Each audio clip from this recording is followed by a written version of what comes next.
Yo, ladies and gentlemen, how are you on this Good Friday for you guys? It's Easter Saturday down here. Good to see you. I decided to jump on a little early because Trish finished up pretty quickly. So I decided to come and hang out with you guys. Good to see you all. Hope you're having a great Easter weekend. Don't know what you're going to get up to, but you should let me know in the chat. Yeah, so we have some more updates about that abduction that happened the other night. Now, last night on the show, I made a big deal about not trying to specify what type of people might be involved in this. Now, a lot of people, even in my comments, they're like, oh, they're Lebanese or they're Middle Eastern or whatever. Doesn't seem that way. It seems like at least, judging from the name of the woman who has come out, she's either like Taiwanese or from Viet or something like that. She has a very like strong Viet name. I don't know if that is confirmed or not, but to me that like when I see the last name Tran, normally that is like a Viet name. So I'm not trying to give her an identity or anything, but this is why I was really cautious in trying to be like, oh, it was definitely those Middle Eastern people. They're always killing people. Like, no, it could be for anything, for any reason. There's multiple underworlds that operate in Sydney. You have the one that's been in the news lately, which is the Middle Eastern. There's also like the triads. There's even ones out of other Asian countries. A lot of different ones that happen. So try and not like be try and like be like, oh, it's definitely those Middle Eastern people again. You never know, and you got to be careful. Who knows, like any other details, but the information that I have right now says that is her name. Her name is, and I'm going to probably butcher this, but I did look it up beforehand. It's Thai, or it's I think it's how you pronounce it. Thai Kim Tran. That's her name. She's 45 years old, and she had two boys. One was 8, one was 15. It's the 8-year-old who had that terrible head injury that the intruders that came in gave to the little boy, and he had to go in for surgery in the hospital. But overnight, after I spoke to you guys, some CCTV came out from a house across the road. So I want to show that to you. Just a warning, you can't see a ton, but you'll get the gist of what happened that night. And if you imagine, this woman is literally being abducted out of her home to her death. To her death. Like, she must know that this is a really bad situation. Um, she was found dead less than an hour later in a nearby suburb of Beverly Hills. And yeah, I mean, her sons tried to save her. You see them run after mum, trying to intervene in the situation. Why they decided to attack the 8-year-old and not the 15-year-old who was the older child, I don't know. But yeah, I will show it to you here. Let's play this little clip from last night. This is from 9 News Australia. Two cars park and a group of men move towards the family home. Police say an 8-year-old boy answers the door and he's hit with a baseball bat. It's hard to see, but his mother is being dragged from the property. She's quickly bundled into one of the waiting cars as her other son, just 15, watches on. An hour later, around 11 p.m. in nearby Beverly Hills, firefighters are called to a burning car on Welfare Avenue. But then, a horrific discovery inside the vehicle. A search of that vehicle unfortunately located a severely burnt body.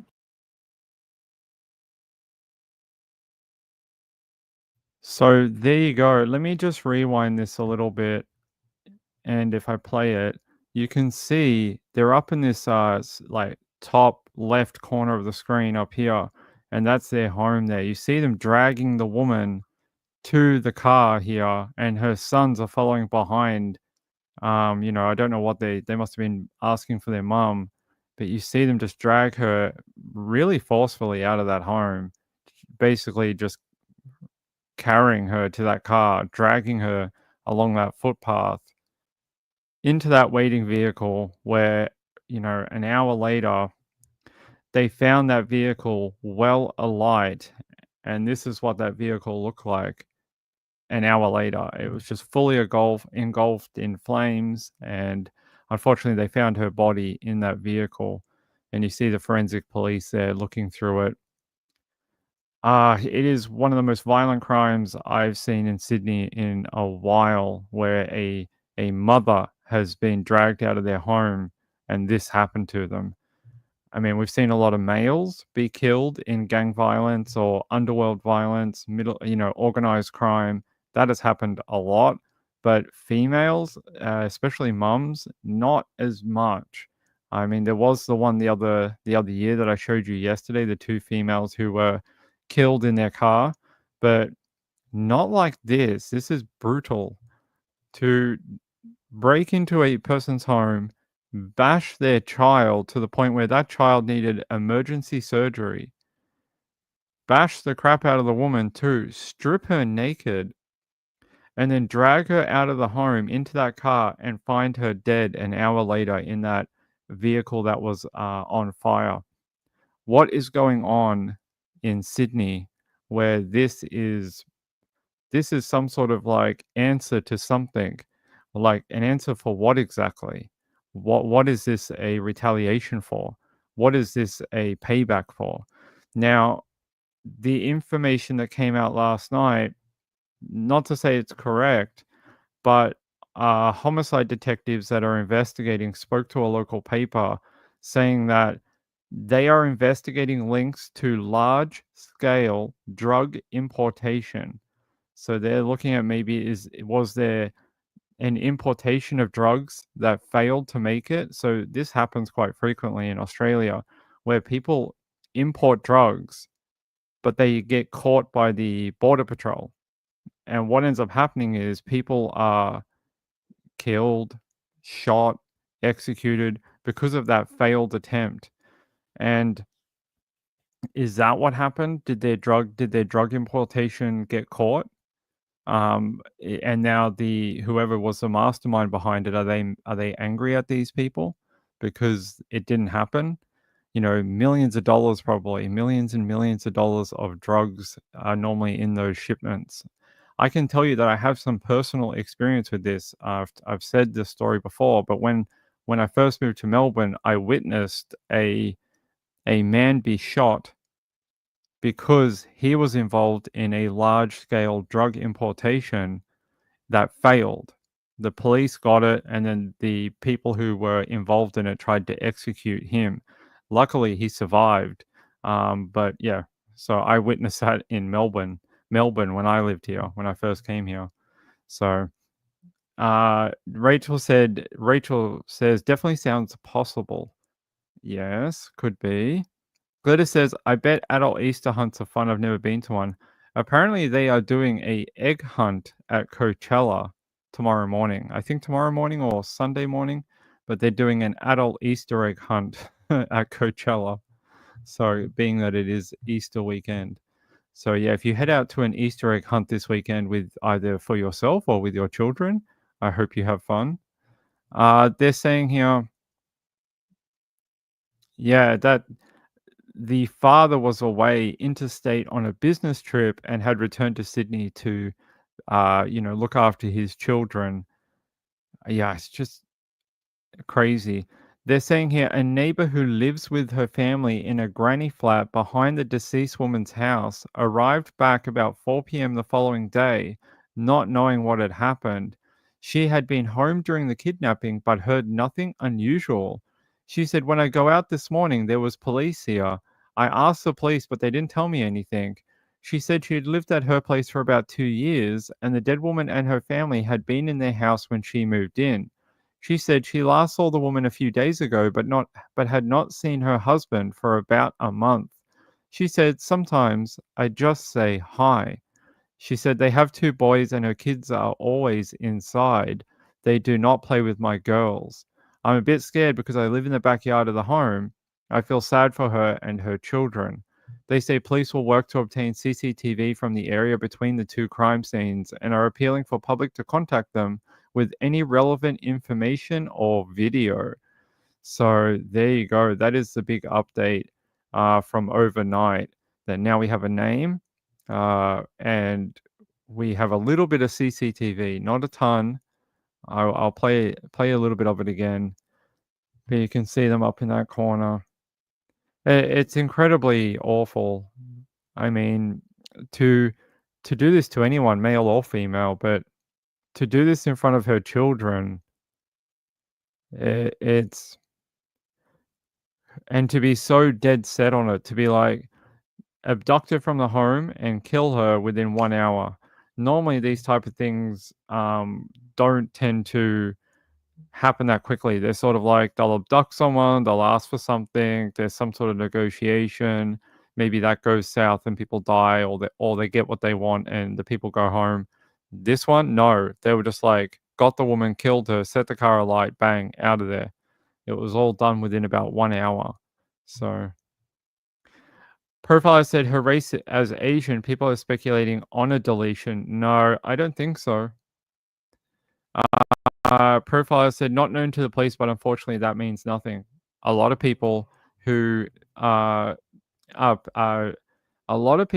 picked to do some sort of drug importation are often people who are not known to police.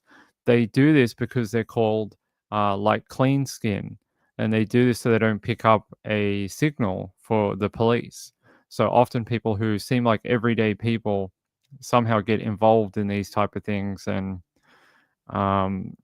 people like gangs and organized crime often look for these type of people because they can't do it themselves because their names are too well known, too high risk, too many red flags. So they often look for those type of individuals. Glitter says that trauma for the rest of their life. Definitely. Well, you think about it. One, you had your head beat in by the guy who broke into your house. That's the 8-year-old. Then the 15-year-old had to watch his mum be dragged from their home and sent to her death. I think that would affect anyone, right? Yeah. I don't know. Was there a big... There's been a couple of big busts. Hold on.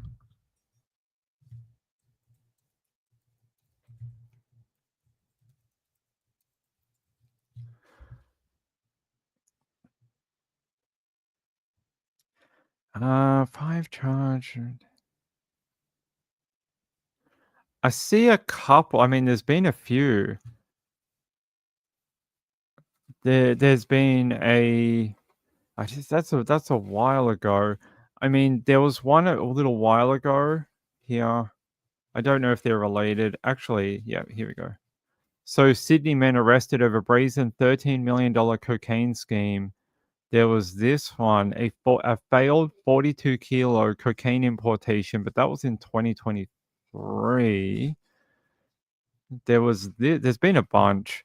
5 charged in Sydney during drug trafficking investigation.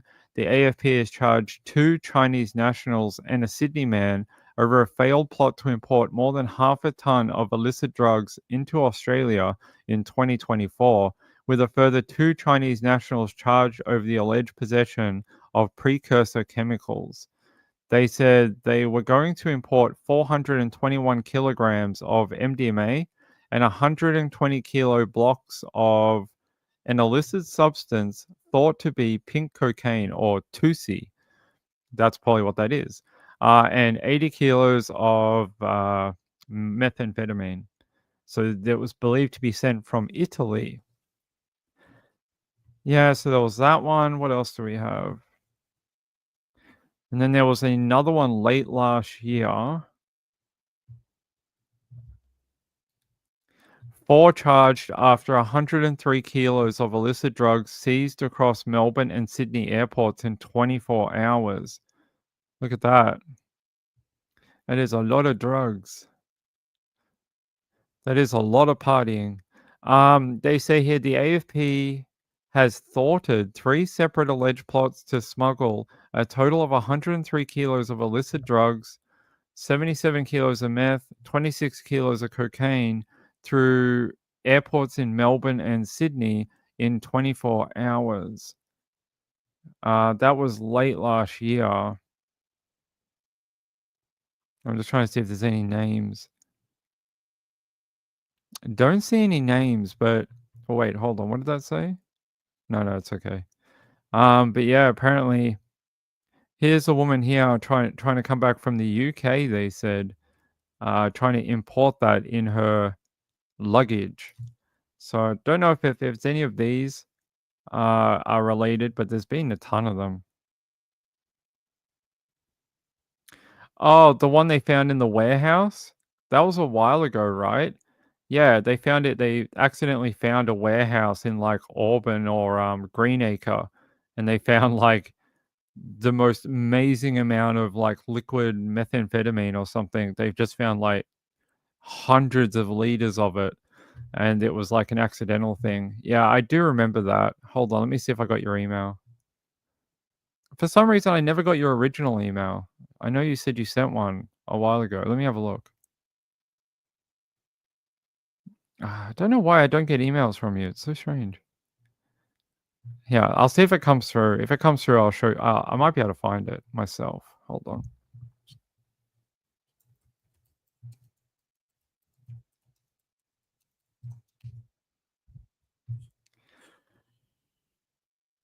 This was a different one. I know last year there was one where the cops accidentally stumbled across a storage unit that was just full of drugs in Sydney. There's this one. They say 2 people have been charged after an extensive investigation into drug supply in Sydney's West. This was like Raptor Squad. No, maybe it's not that one. This was the 4th of April. No, that's not it, Ping.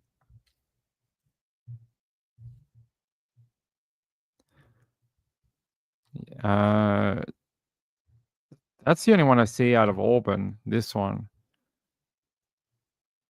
What they seized? During the search, police seized 900 grams of alleged cannabis and a hydroponic setup. Okay, that's not that much. 900 grams. It's like less than a kilo. That's a very small operation. So I don't know if it's that one. You'll have to wait. Okay. All right. I'll wait for your email, then we'll show people. But yeah, there's been a few. I'm not sure which one it's related to. But as you can see, there's been a bunch over the last few months. And these are just the ones I can find. Who knows how many have been not reported in the media? Probably quite a few. Oftentimes, they don't report when it's like an active investigation, when they're still trying to track things down through. So if they find someone at an airport, they're trying to find out like where it came from or who's controlling it. Sometimes they won't do any press release for it. So that could be true too. So apparently the people in the one we saw before over the $13 million one, this one on your screen, the 22-year-old was sentenced to 4 years imprisonment with a non-parole period of 2 years. A Kirawi man was also 22, sentenced to 3 years. Wow, that is very lucky that they didn't get like 20 years in prison. They say the AFP launched an investigation in July 2023 after ABF detected 42 blocks of white powder concealed in the engine of a refrigerated container that arrived into Port Botany, New South Wales on a ship from Panama. So they found a whole bunch of coke. So let me check my emails. Hold on. I'll see it. It'll probably pop up when I do it. No reporting because of the New South Wales Crime Commission. Yep, that could be true too. But yeah, I don't see any others recently. Hold on. This year. Oh, there was this one in February. AFP seizes 11 tons of chemicals in New South Wales drug lab bust. 11 tons. Wow. That's a lot. 11 tons of They're saying 11 tons of precursor chemical, one of New South Wales' largest clandestine drug lab operations in a search warrant in Western Sydney. Wow, 11 tons. That's insane. What did they find? 11 tons of precursor, which was to manufacture methamphetamine.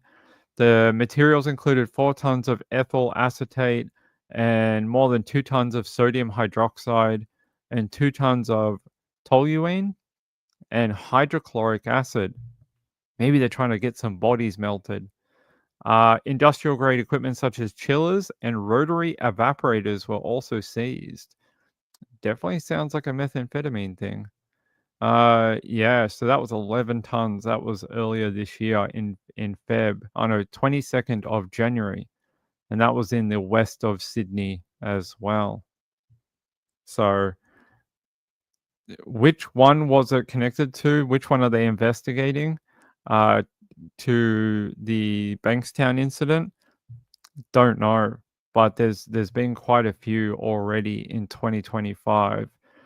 You have to ask though, did the lady have anything to do with it, or were they trying to get to the husband? And if the neighbors are correct where they haven't seen him in over a month, has he been on the run for over a month trying to avoid these people? Like, that would make sense, right? They said he's out of state for work, but has he been just trying to hide himself from repercussions? I mean, it's possible, right?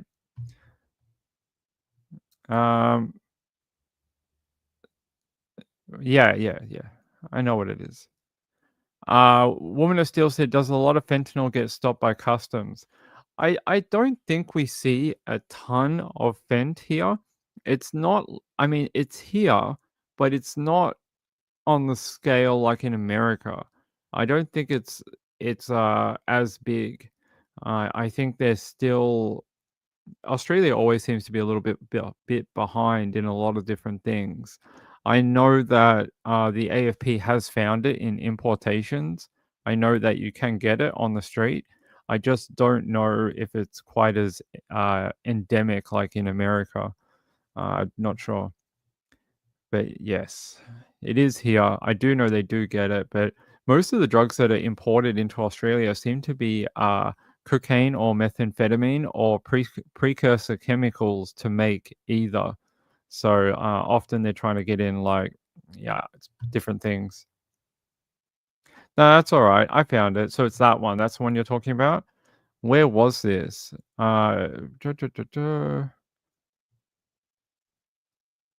They said further inquiries led law enforcement to execute additional search warrants at a house in Eastwood, where investigators seized a further 72 liters of alleged precursor material and a large quantity of an unknown yellow powder, which is subject to further testing.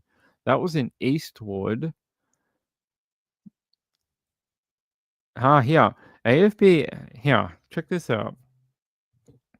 AFP investigators this week uncovered 2 labs while investigating an Iranian organized crime syndicate allegedly responsible for the importation of 110 kilograms of methamphetamine.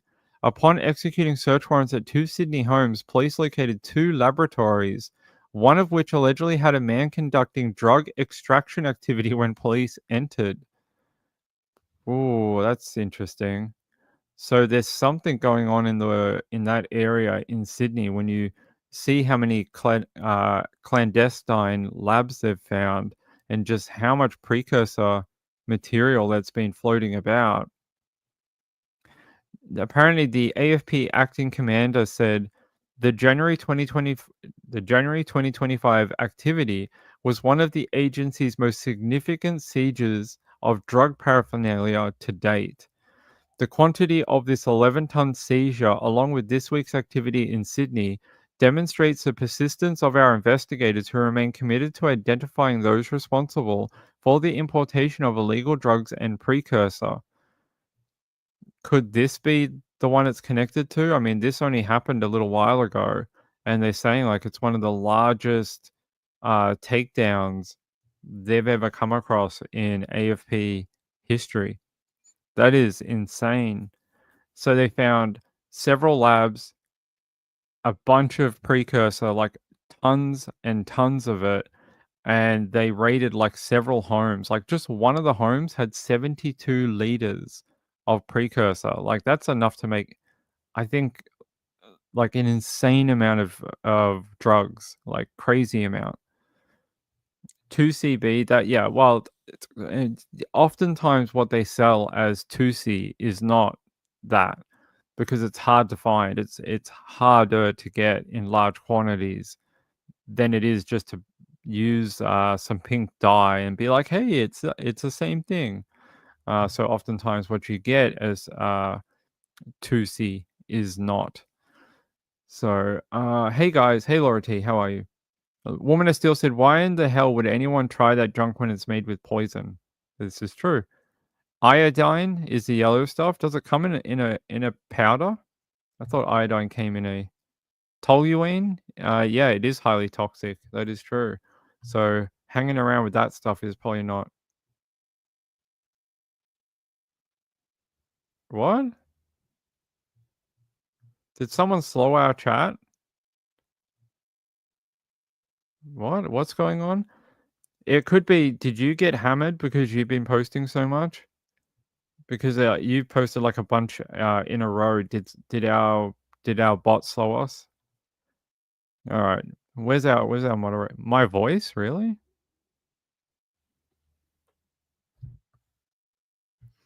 I know this whole microphone has been having issues. Are we having some net problems? Hold on. Let me check my. Oh, it's your internet. It's your internet. I was about to say because I'm on a gigabit connection.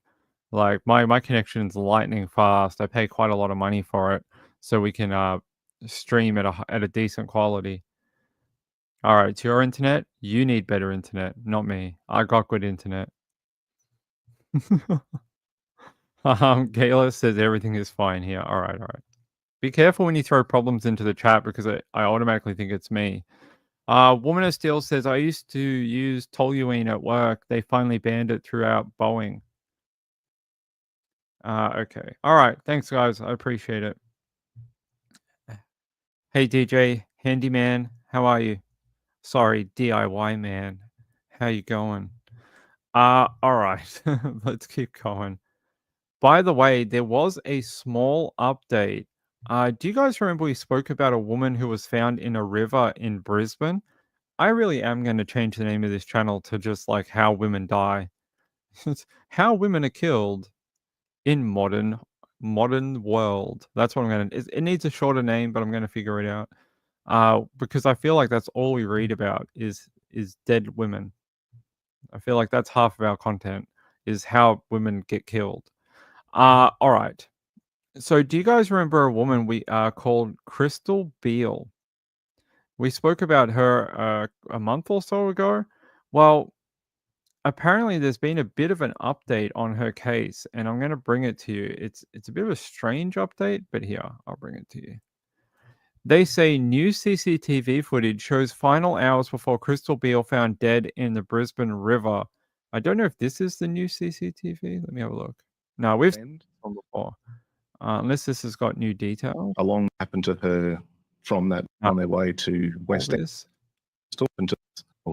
Yeah, no, this is not new. That's okay, guys. Hold on. This is the new bit. They say police locate belongings in Queensland woman Crystal Beale as homicide investigation ramps up. So they are still confused about what happened to this woman after she left that restaurant that you saw in that CCTV image. They don't quite understand where she went or why she ended up dead in a river, and they're still trying to figure it out.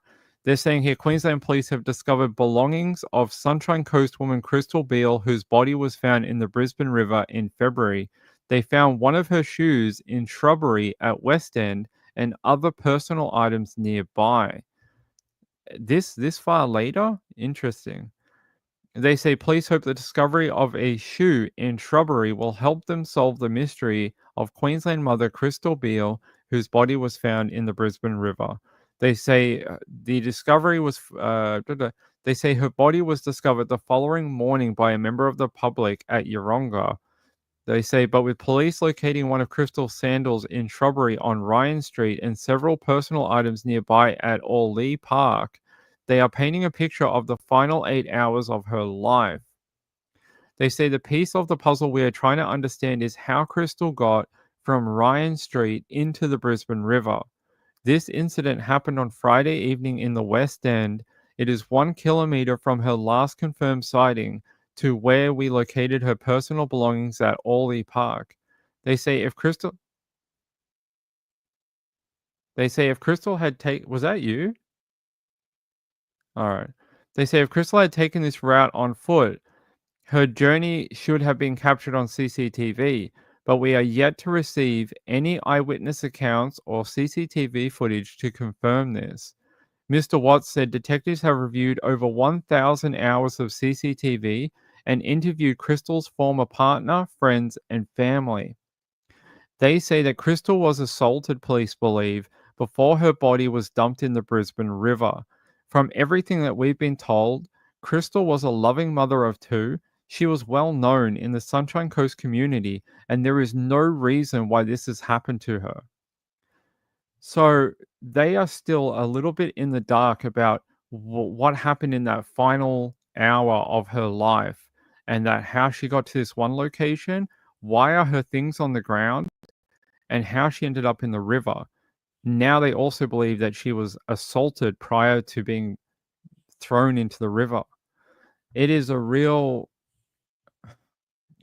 mystery. I know a lot of people thought early on that it was her ex-partner, and the fact that he was around that night, maybe he had something to do with it. But at least right now, the police don't seem to be looking in that area. They're saying we are conducting a homicide investigation, but the family in this situation wants answers as we do. Crystal went out for dinner with her ex-partner and their son at Sunnybank on February 21. They traveled in a car to an address in Annerley before she was dropped off in the West End. New CCTV video recovered by police shows Crystal getting out of her ex-partner's car at Annerley, which is the last time she was seen alive on any footage. Mr. Watts said Queensland police are relying on the public to come forward to help solve the mystery of Crystal's death. Little pieces of information that we may think are not helpful for us, but it may be the last piece that we need to really put this case together. What do you guys think? So she was last seen getting out of her ex-partner's car, and that's the last time they have her on CCTV. And you heard before that cops said that if she walked the route they think she walked, if she had walked to her final location, that she would have been caught on CCTV. They said there's heaps of cameras, they would have caught it, but they've checked over 1,000 hours of footage and she's not on there. So what does that mean? Does that mean someone took her to that location in a concealed way in a car? Did someone carry her and take a different route? Was she abducted and taken via a different way or something? That you've got to look at all those different possibilities. And the fact that she was assaulted prior to dying is very sad. Here, hold on. I'll show you that footage again. So this is the footage we have from Queensland Investigations police. are focused on piecing together not only... So we don't have to listen to that guy. But there you go. There's those flip-flops she was wearing, or whatever you want to call them, sandals. And they found one in the shrubbery recently. So there's that little... No wonder they were focusing on that. Maybe that's why they were focusing on that. And then you see these people.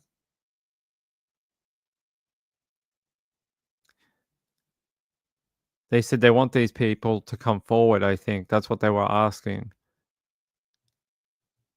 Is that the car? Is that the car they're looking for? There's some CCTV. Actually, maybe we can listen to this. Investigations are focused on piecing together not only what happened that night, but her life leading up to this tragic incident. We know that Crystal was at dinner at Sunnybank around 7:30 p.m. on Friday night, the 21st of February. From there, she's left with her former partner and her son, and they've travelled towards West End.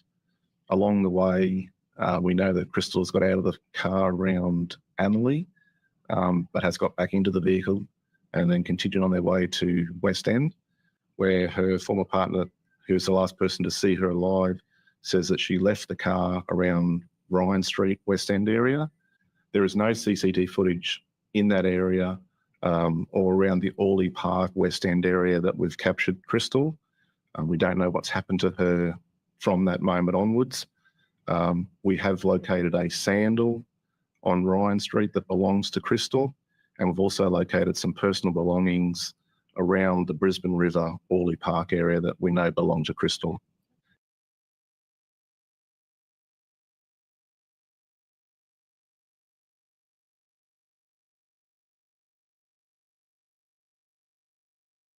So there you go.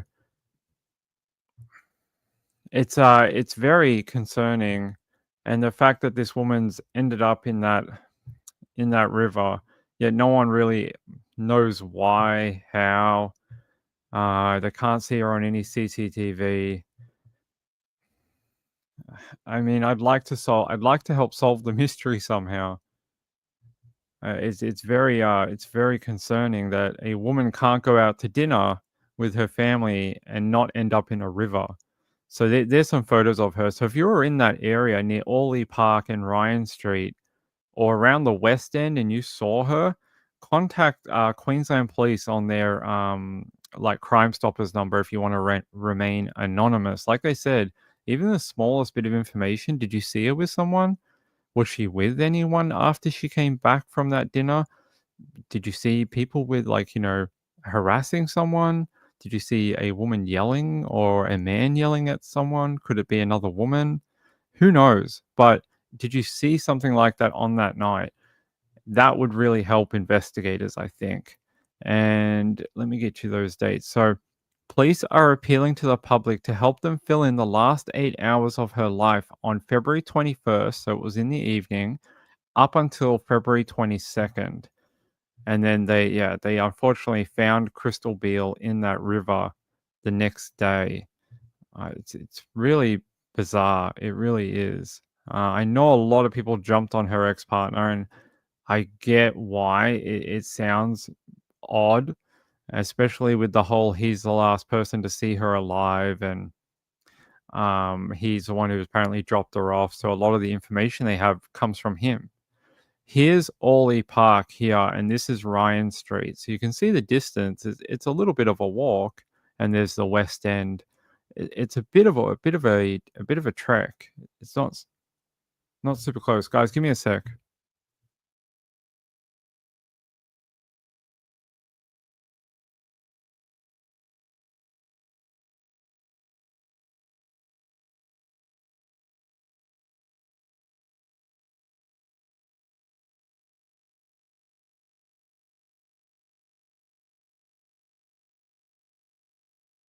Sorry, guys. There we go. That park is Catatonic. Yeah, you live in around that area. That park is shady as F. Is it? What's the park name again? Maybe we can have a look. Let's go here. What's that actual park's name? Oh, Orley Park. Good work, Ping. Let's have a look. Orley Park. Can we look at a map? Oh yeah, it's like a big shorefront type thing. Let's go down here. So this is that parkland down here, Orley Park. I'm guessing, and Catatonic, you can tell me if I'm right or wrong. Is there a somewhat homeless population that tends to be out here at nighttime? I know it's a very, the houses probably cost a fortune around here, but being that there is so much parkland and it seems to be quite isolated, I wonder if there's a homeless camp, not a camp as such, but homeless people that sort of hang out down here at night, because you got like these gazebos for shelter, and there is a public restroom like over here. There's a public restroom. So I don't know. There's Frog Park too. So that's what they were talking about in the thing. Yes, homeless all around. Do you think that a homeless person could have hurt her, like tried to rob her? Is that why some of her things were just found scattered in the park? I mean, it almost sounds like a robbery, doesn't it? It would the police would know if any of her money or purse were missing. I find that, yeah. They say one of Mrs. Beale's shoes was located in the shrubbery at Ryan Street, and more of her belongings were found down the road at Orley Park. So that's that park on your screen right now, where police believe she was assaulted and her body entered the river. So they're saying that her body entered the river here, like somewhere in this around this park. So she was thrown, pushed, somehow got into that water after being assaulted. So that's why we have to be careful about, saying things, because you never know what the actual situation might be. What?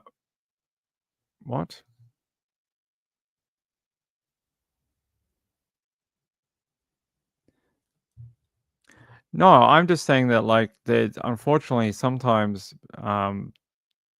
there are a lot of crime associated with certain places, unfortunately. So I don't think Catatonic's being, mean or anything. Catatonic says Friday night would have been busy as in this area. Okay. It's a strange place to go if you were coming back from dinner and had already done like your nighttime stuff, right? I would think so anyway. Yeah, guys, calm down, all of you.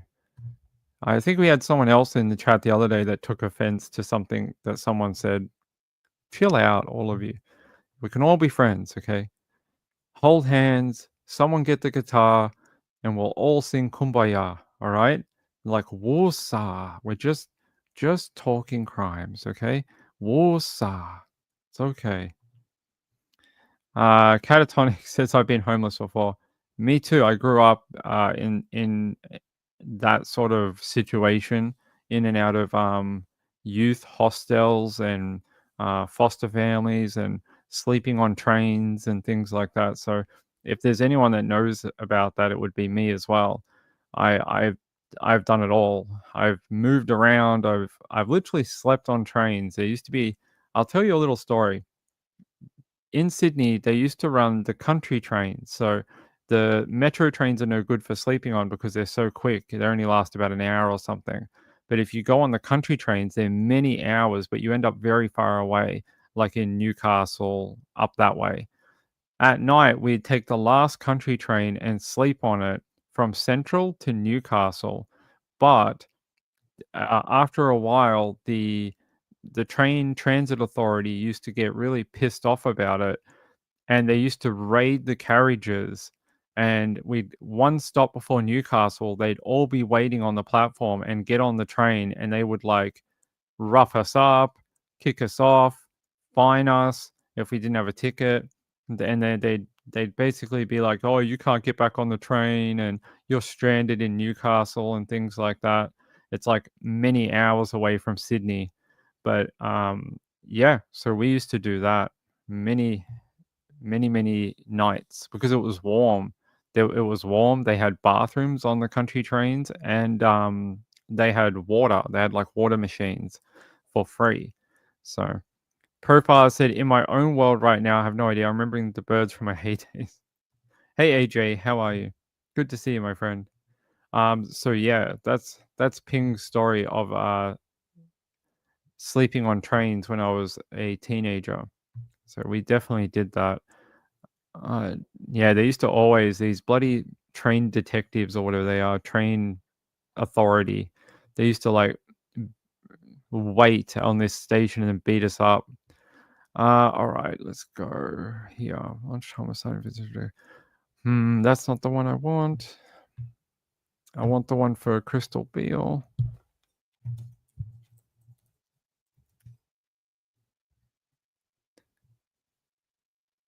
Here we go.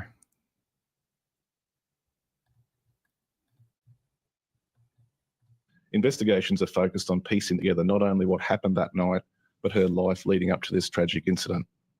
Look, we know that Crystal was at dinner at Sunnybank around 7:30 p.m. on Friday night, the 21st of February.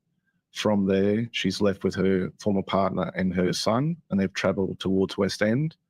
Along the way, we know that Crystal has got out of the car around Annerley, but has got back into the vehicle and then continued on their way to West End, where her former partner, who is the last person to see her alive, says that she left the car around Ryan Street, West End area.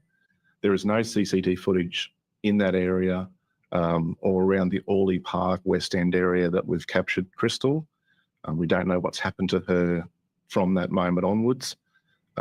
We have located a sandal on Ryan Street that belongs to Crystal, and we've also located some personal belongings around the Brisbane River, Orley Park area that we know belong to Crystal.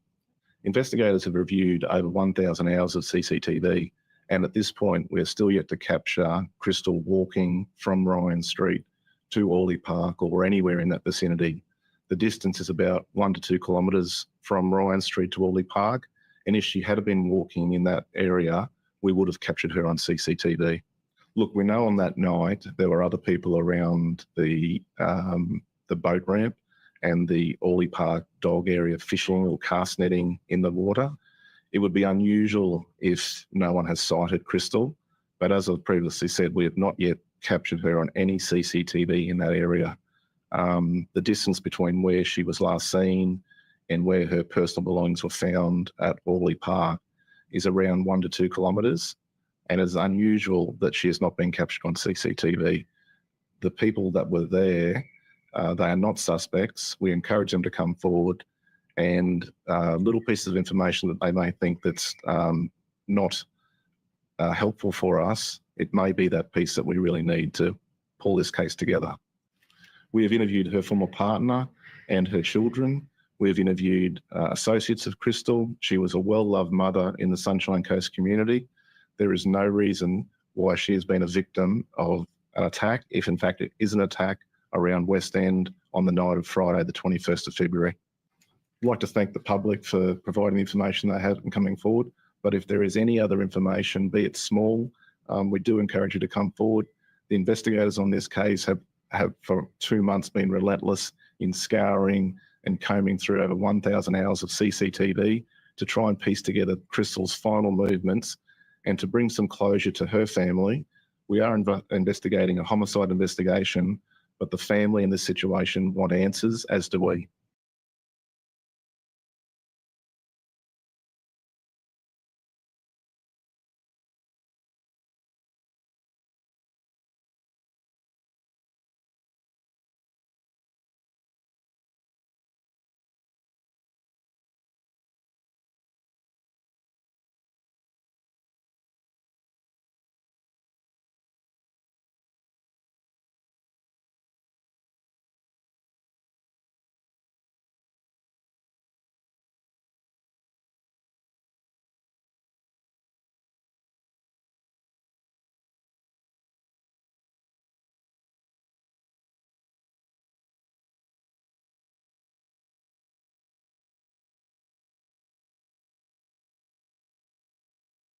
All right, hey guys, sorry, I was trying to fix something. So there you go. You heard from the police about her. Gayla said, if it's an attack, well, she didn't assault herself, so it must have been an attack. Yeah, someone must have jumped her, but I think the issue is like, who is it? Someone that was hanging out at the park, or did someone follow her? That's what I was wondering. There you go. 1 to 2 kilometers equal 0.6 to 1.2 miles. Yes. No, my cats didn't eat me. I was trying to order. So tomorrow we're having our family lunch, right? And I've been messaging this stupid bakery to pick up a cake, and they won't call me back. And I'm just like, so I sent them an email. I've rung their number. I sent them an SMS. They just won't get back to me, and it's pissing me off. So I tried to order it through Uber Eats to see if I could just get it delivered then.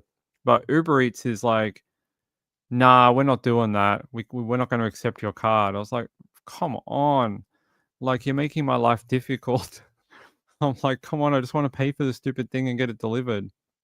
No, they're not closed. It's Easter Saturday here. Nothing is closed today. Everything's open till 5. So I was hoping to either go pick it up or get it delivered. I tried to order it online for pickup, but the soonest date they had for ordering it was Tuesday. But they have it in stock. Like if I order it through Uber Eats, they actually have one. And I was like, well, I'll just order it. But I don't know, for some reason it wouldn't accept my it doesn't want my money. I don't know why. Because apparently we get put in charge of bringing a cake every family function. Every time we have a family function, they're always like, "You bring the cake," and we're like, "All right." Normally we get cheesecake, but they have stopped selling them. The one that the family likes, they don't sell them anymore. So we've been rushing around trying to find a different cake because it's someone's 30th and it's Easter, and we're going to do sort of a 30th and Easter together, but they're not they're not allowing it because they're mother beepers. They're mother beepers. That's why. Hold. All right, there you go. So I don't know. I don't know what we're going to do. I don't even know if they're open tomorrow. Apparently, they don't update their hours. Hold on.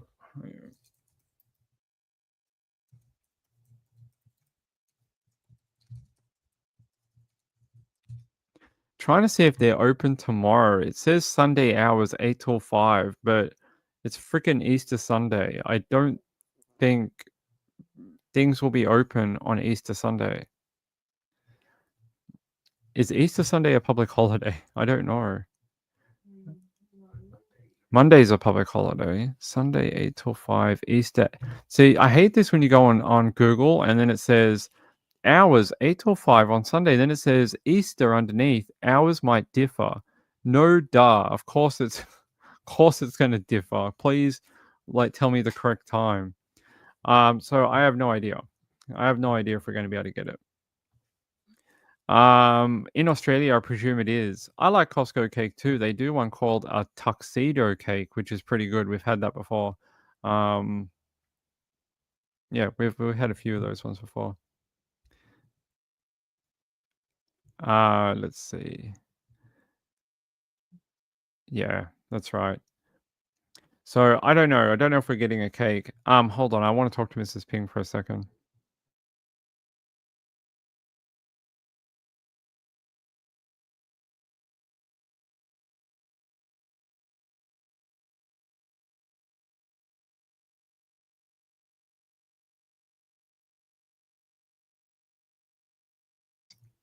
All right.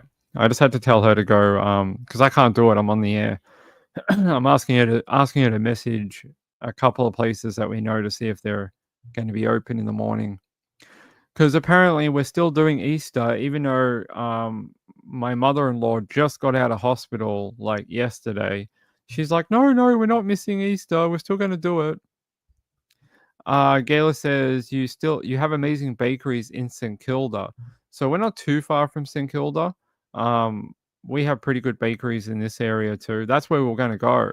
So one of the bakeries that I like, that's where we were trying to get the cake from, but they don't reply to their freaking mobile and stuff like that. So we'll see. Hey Taz, how are you? Late night packet cake baking. I probably got some in the cupboard because we often make like mud cakes and things like that. So we probably do have one. Let's see. All right. So I don't have too much more about Crystal Beale, but I don't know about you guys, but it seems just. Do you think that someone would do that to a woman later? I mean, that's a dumb question, Ping.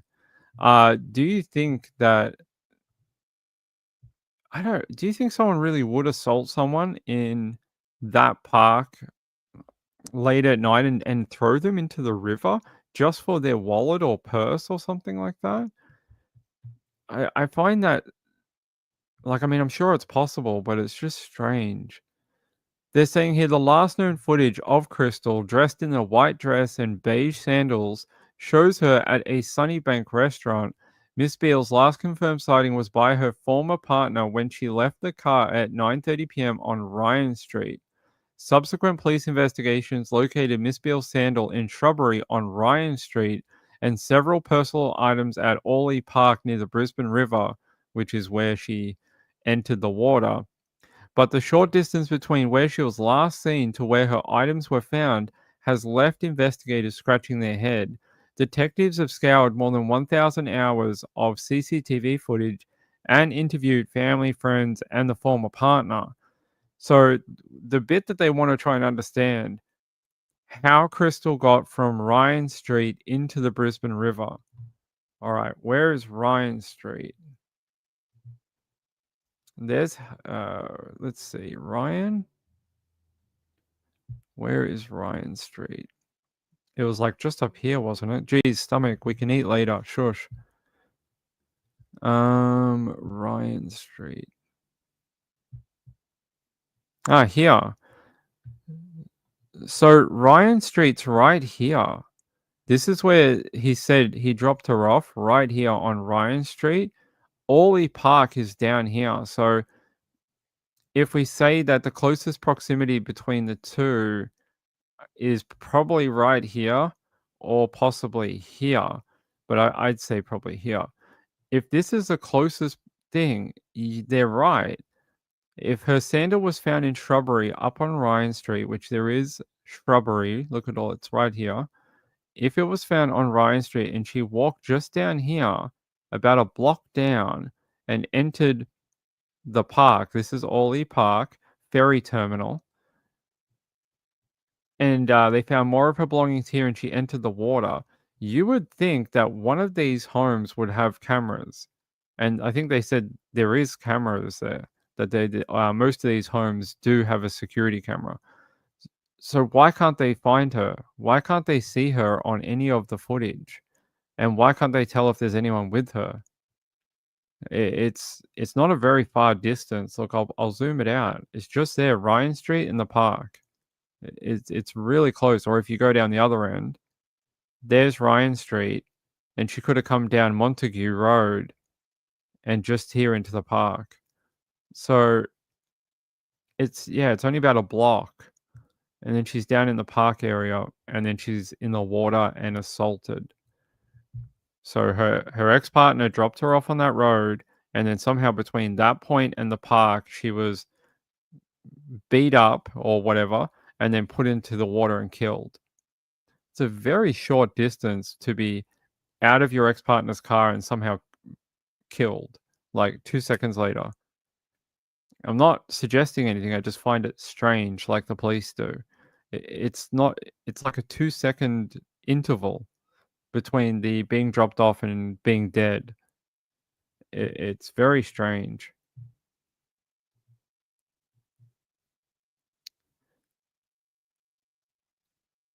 Yeah.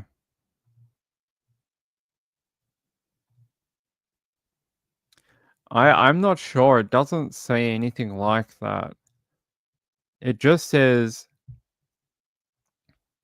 her last confirmed sighting was by her former partner when she left the car at 9:30 p.m. on Ryan Street.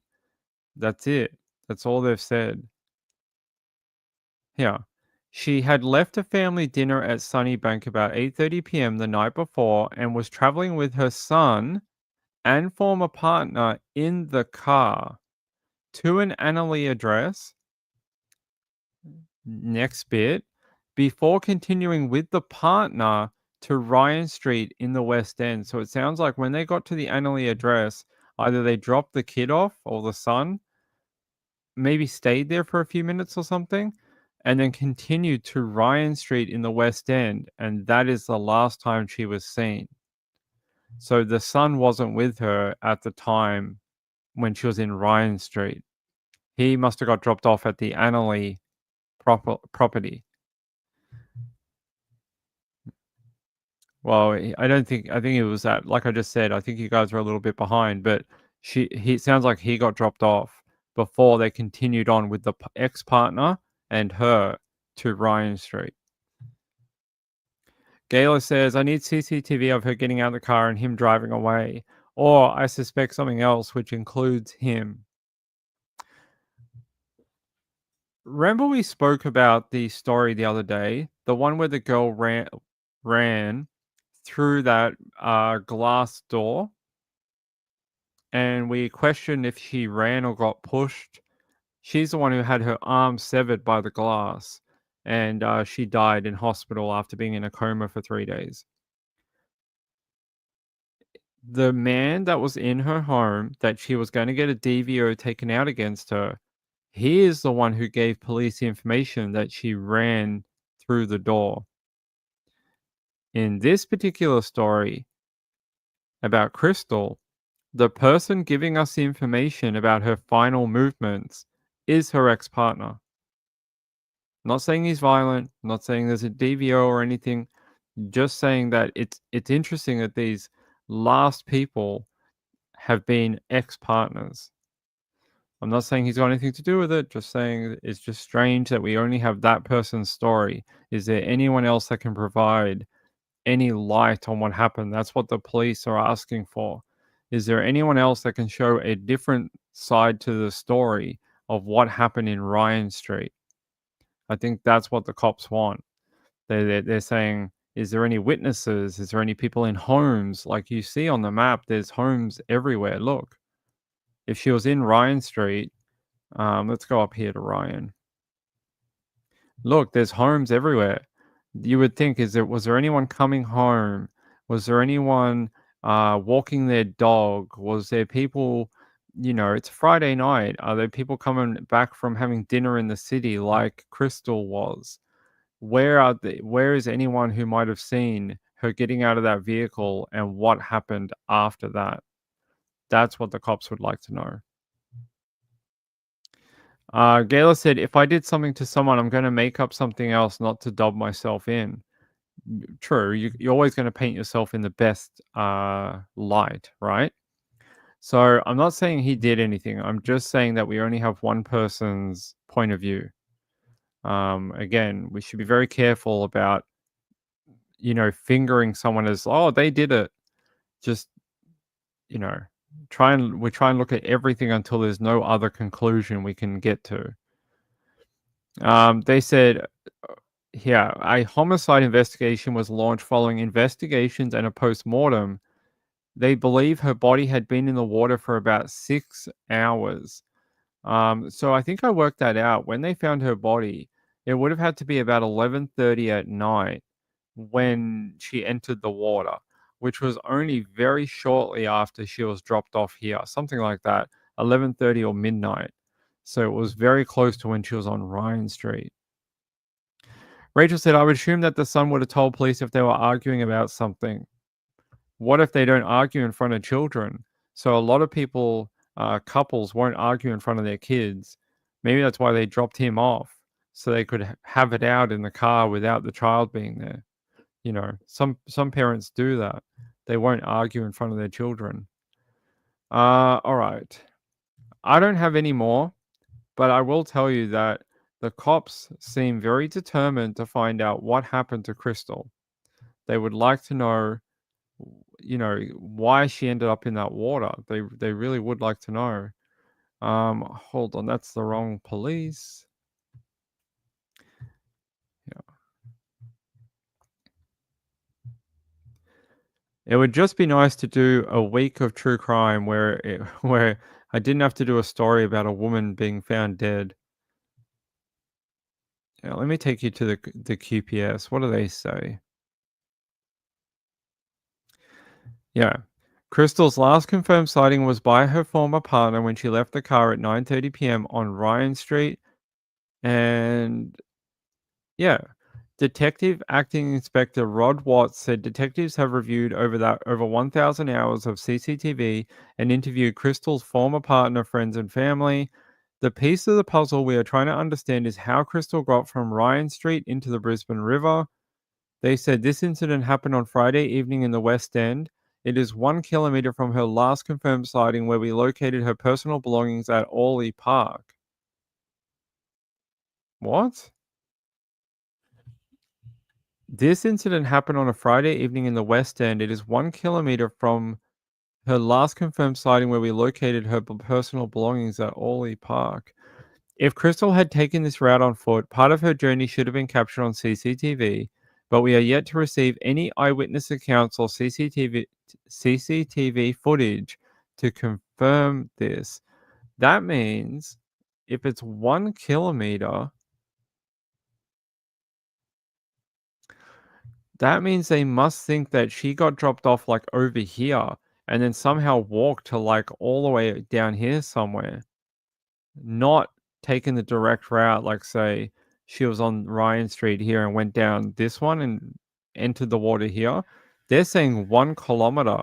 So she must be here and then somewhere down near Frog Park, which I have seen them bring up this particular park before. So yeah, they're right. If she had walked through these streets and then somehow got onto Orley Park, there's like 50 homes that she would have had to walk by. The fact that not one of these properties or this business right here, the Cordeaux Social Club, not one of these places capture her on CCTV, that is very strange. Very odd. So she just turned into a ghost.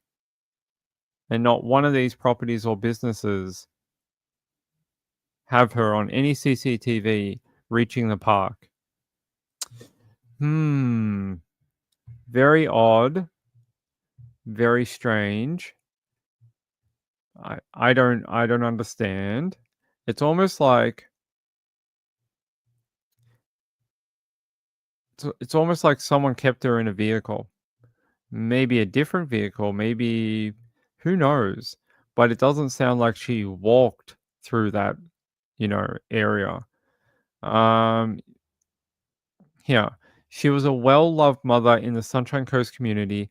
There is no reason why she has been a victim of an attack, if in fact it is an attack. That's such a cop lingo. Did she fly? I think not. Yeah, I don't think she flew there. I don't believe so. Okay. Okay. All right. I'm going to show you a story, a different one now. All right, I don't want to do that.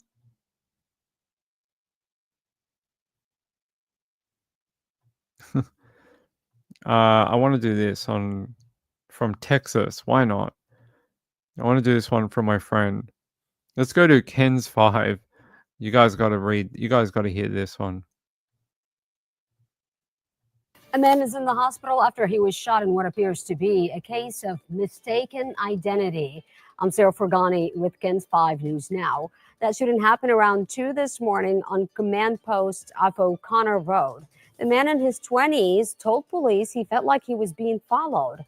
And that's when someone in a black SUV pulled up right beside him and opened fire, hitting him several times. He was taken to the hospital in serious condition. Police tell us the shooter got out and told him, "Sorry, wrong guy," then drove off.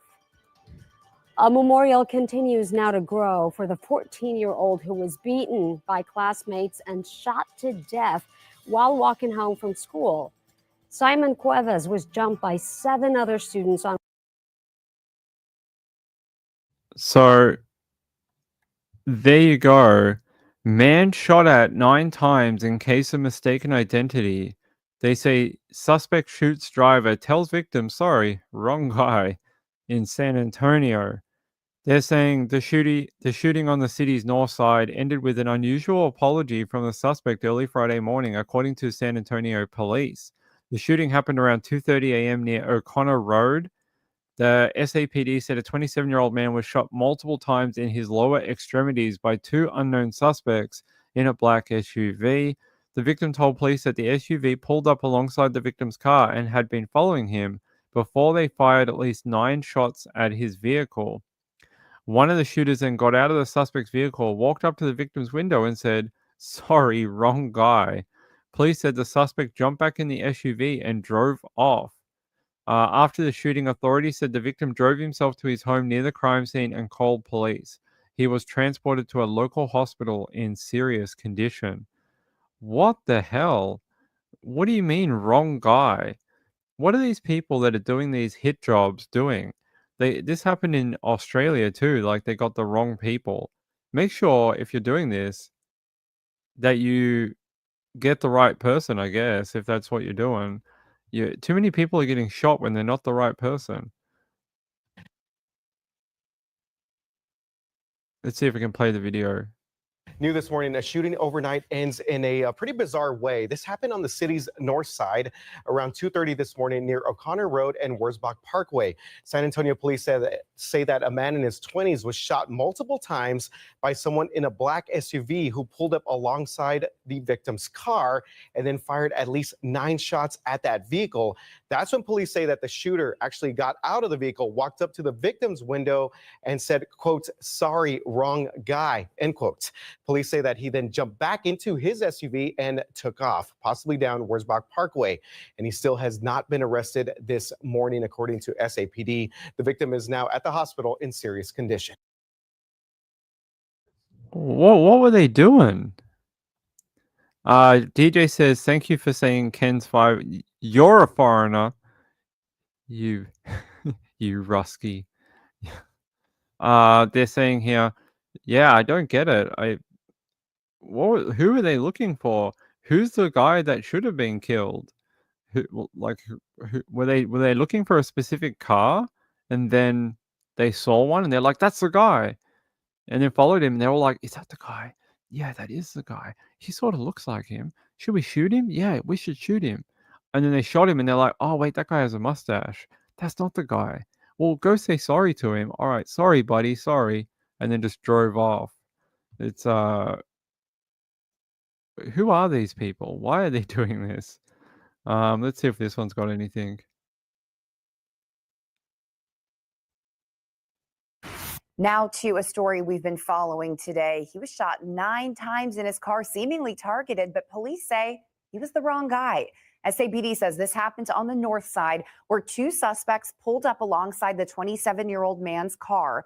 The suspects had been following him before they fired at his vehicle. Police say that's when one of those suspects walked up to the victim's window and said, "Sorry, wrong guy."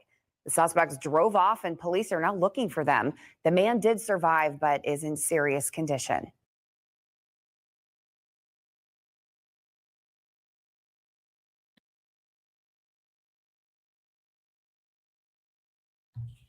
There you go. That's from my friend Kelly. Thanks for sending that in. I appreciate it. Gayla says maybe they got a call saying he's on his way, but they got the other guy first. What a horrible night for that guy, right? He just like pulls out of his driveway or he's coming home and people just start following you. Like, is this car following me? What's going on? And then they just get out of the car and shoot you. And then they're like, oh, sorry, you're the wrong guy. You can't access anything? I don't know who that is, but sure. You can call them out. Yeah, they said he was shot multiple times in his lower extremities. He's in hospital in a serious condition, but no update on what happened to the suspects or if they're going to find them. No updates. We'll see if they end up getting them. There's a lot going on in Texas, apparently, in San Antonio. Apparently, they had another one last night. Eastside neighbors on edge after security cameras capture man hit by car. Brawl erupts in cul-de-sac. SAPD records show officers have responded to a property in the area 8 times between January 24 and April 15. Well, I'm guessing they're well known to police then. What happened here? Let's see. If it'll play. Caught on camera, a man hit by a car, followed by a brawl in a cul-de-sac. Now, a neighbor is speaking out about what he says is a problem house in the area. As the night team's John Paul Barajas reports, police have made multiple trips to that house this year. A warning before we go to this story, some may find the video hard to watch.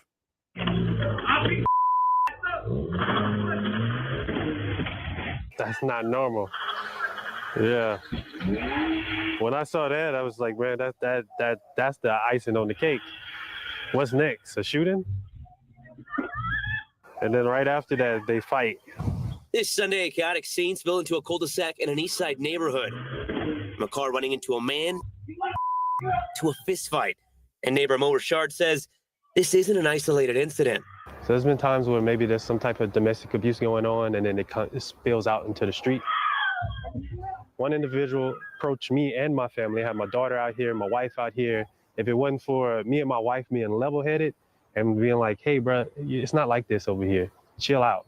Then it could have turned into something big. According to SAPD, officers have been called to the house in question 8 times in less than 4 months, starting from January 24th to April 15th. Richard explains he and his family no longer feel safe. And she's like, can I go ride my bike? And I'm like, well, the neighbors are outside right now, and I just don't want to get into altercation. Now, after Sunday's latest incident, he's on edge. I understand why he's on edge. Imagine if this happened outside your house. Who are these people? Why are they doing this? That's their home, apparently. This is the home where it happened. One individual. And you see all these people. So he hit that guy, and then they tried to drag him out the car and beat the crap out of him. What is going on in this particular... Yeah, 8 times since January of this year, police have been called out to this particular home in San Antonio. I would move. I think that poor guy that lives across the street, I would probably move. Or I know he shouldn't have to, right? He shouldn't have to move from his nice home. But unless these people are going to either piss off or end up in jail, then I don't think it's going to stop, unfortunately. Gail says, I wonder if they own or rent. If they rent, call the landlord. Yeah, report them to their body corp or the office or whatever, and they'll get in a lot of trouble. If they own, unless you have a HOA, you're probably in a bit of shit out of luck, unfortunately. You're probably going to have to move. It's just, he shouldn't have to. Like, you know, he should feel safe with his children in the neighborhood. But yeah, so he has a wife and a daughter, and the poor little girl wants to play outside on her bike, and dad's like, I don't think you can. I'm worried that you might get shot or something from the neighbors. Apparently, KSAT attempted to speak to the neighbors involved, but no one answered the door. Richard said police told him they were limited in how they could respond because the person who was hit by the vehicle declined to file a report. Richard says, what am I supposed to do to provide and protect my family? If I don't speak up, then I'm not doing that. Well, Richard, I think you've done what you can, and I hope the police and other people take action. Gayla says, why do Americans have HOA? I don't get it. Yeah, I don't really understand what... I think they're just another name for a body corporate. They just call it a homeowners association. Normally, they're just mental, though. Like, I would never buy a home that is involved in a HOA. I've heard too many bad things. Like, they'll get mad at you if you don't cut your lawn on time. They'll get mad at you if you don't paint your roof every 2 years. They'll get mad if you don't freaking answer your phone or whatever. Like, they're just... I don't really... Ping's big in the way of leave people alone and don't intrude on their lives. Like, that's what I like. I don't want anyone bothering me. I just want to be left alone to live my life, and I don't want people giving me more rules and government overreach and things like that. I don't want any of that. I would make a good Texan. I don't like any government overreach. DJ says, I have never lived under a HOA and would never buy a place that was under one. Me either. Gayla says, I've seen stuff online with them telling you that you can't do stuff in their area. Yeah, can't paint your house, can't park a car, you can't have friends over after 2 p.m. or whatever. Like, it's just ridiculous. It's the perfect place if you're a nosy Nelly. If you're a nosy Nelly, if you're one of those neighbors that has to know everything your neighbors are doing, go live in a HOA. You would fit in perfectly there. Yep, that's my thing. Leave people alone. Let them live their lives. Stop telling people what they can and can't do. I don't like governments when they do that to you. I don't like government overreach. I hate it. Especially if you live in Australia. Australia's government is like the ultimate nanny. We live in a nanny state here, unfortunately, and they just baby everyone. HOA is a homeowners association. It's sort of like a body corporate, but they make rules and bylaws and things like that where you can't do certain things. So if you buy a property in it, you have to abide by their rules and regulations, and you can be fined and blah. Glitter says, same. I don't like people to bother me. Me either. I just want people to leave me alone. I just want to live my quiet life. I don't want random things. Like I just like being left alone. I've been like that my whole life. I'm just like, leave me alone. As long as I pay my bills, pay my rent, pay my taxes, whatever, just leave me the F alone. Don't want to be bothered by things. All right. Let's see what else I have in my stories. I think DJ wants me to do this one. What is it? All right.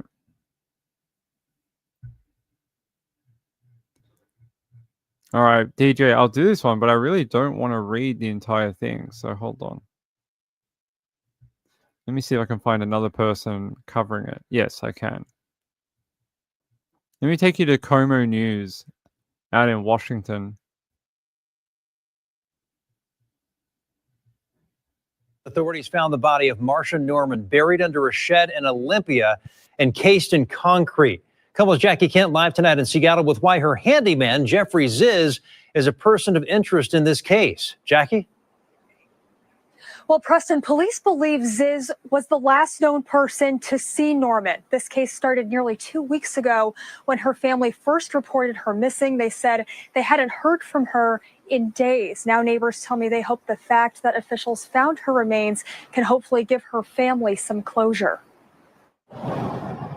Nearly 2 weeks after Marshia Norman was reported missing from her Thurston County home, heartbreak for neighbors. Learning detectives found the 82-year-old's body in Olympia. I'm horrified that it happened. I think I really wanted it to be a miscommunication somewhere along the way. Detectives report interviewing witnesses and collecting evidence to ID this man, Norman's handyman, Jeffrey Ziz, as a person of interest. They claim he had dinner with Norman on April 1st and was the last known person to see her. If it was him, you need to be careful, who you hire and what kind of relationships you have with people that work around your home and are in and out of your property. That's the right neighborhood. On April 8th, Ziz appeared in a Montana courtroom, but not for this missing persons case. Detectives say he fled to Missoula, a violation of a previous sentence for a child molestation case. If you take a look at that warrant, is requesting that you be held on no bond. Thurston County detectives say they discovered Ziz built a shed in Olympia a day after Norman was reported missing. They excavated the ground beneath it to find human remains partially encased in concrete. Once the coroner's office confirmed those remains to be Norman's, Ziz was extradited to Washington. This is very unsettling for us. For 82 years old, I thought she was remarkably with it and bright. Ziz remains behind bars at the Thurston County Jail for the sentencing violation warrant as the investigation into what happened near Tenino continues. And as of now,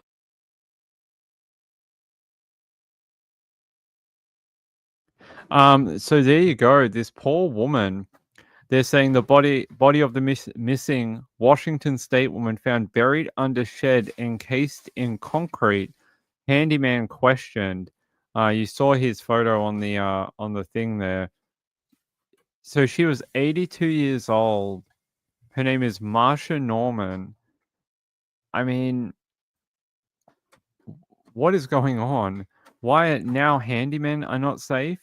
I mean, I know you're not supposed to have a handyman over if you're a vulnerable person without someone else there, but it's crazy. Yeah, handyman named person of interest after woman's body found. Yeah, I'm just trying to grab you a different source for this. Yeah.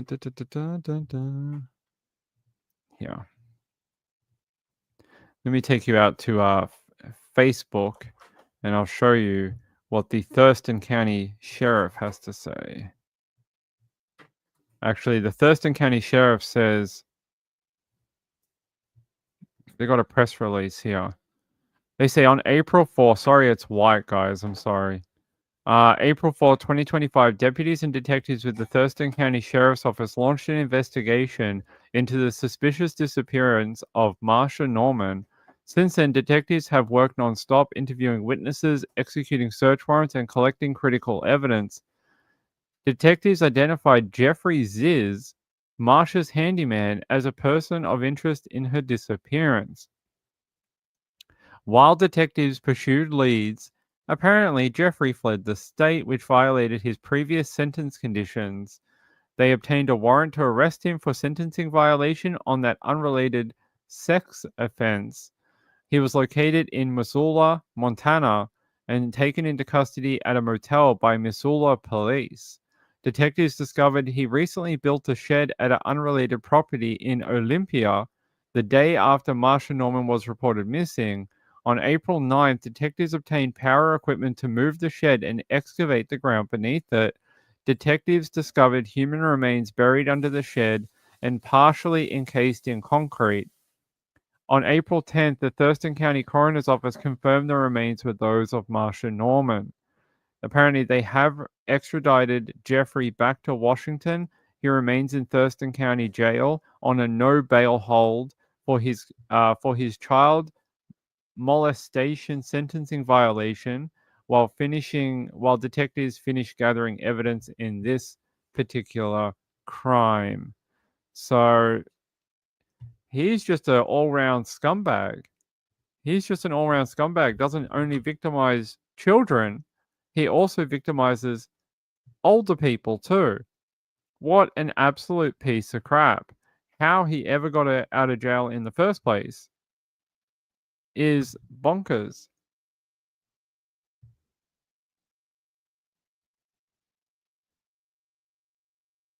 What? I know Norman. What? Norman's her last name. Her first name is Marshia. Marshia. So her first name's Marshia Norman. So her full name's Marshia Norman. Oftentimes in the news, they'll say something like Marshia Norman went missing or something. Then they'll say Norman hadn't been seen since blah blah blah. I don't know why they do that, but they often then proceed with using a last name. Why they do that, I don't know. Yeah, I know, right? Oh, okay, weird. I don't know why they did that. But yeah, I've seen that the way I described it before. I don't know why they do that either. But there you go. A 82-year-old woman victimized in her home just because she wanted to get some handiwork done around her home. When are we going to keep these people in jail forever? We're going to, I don't know.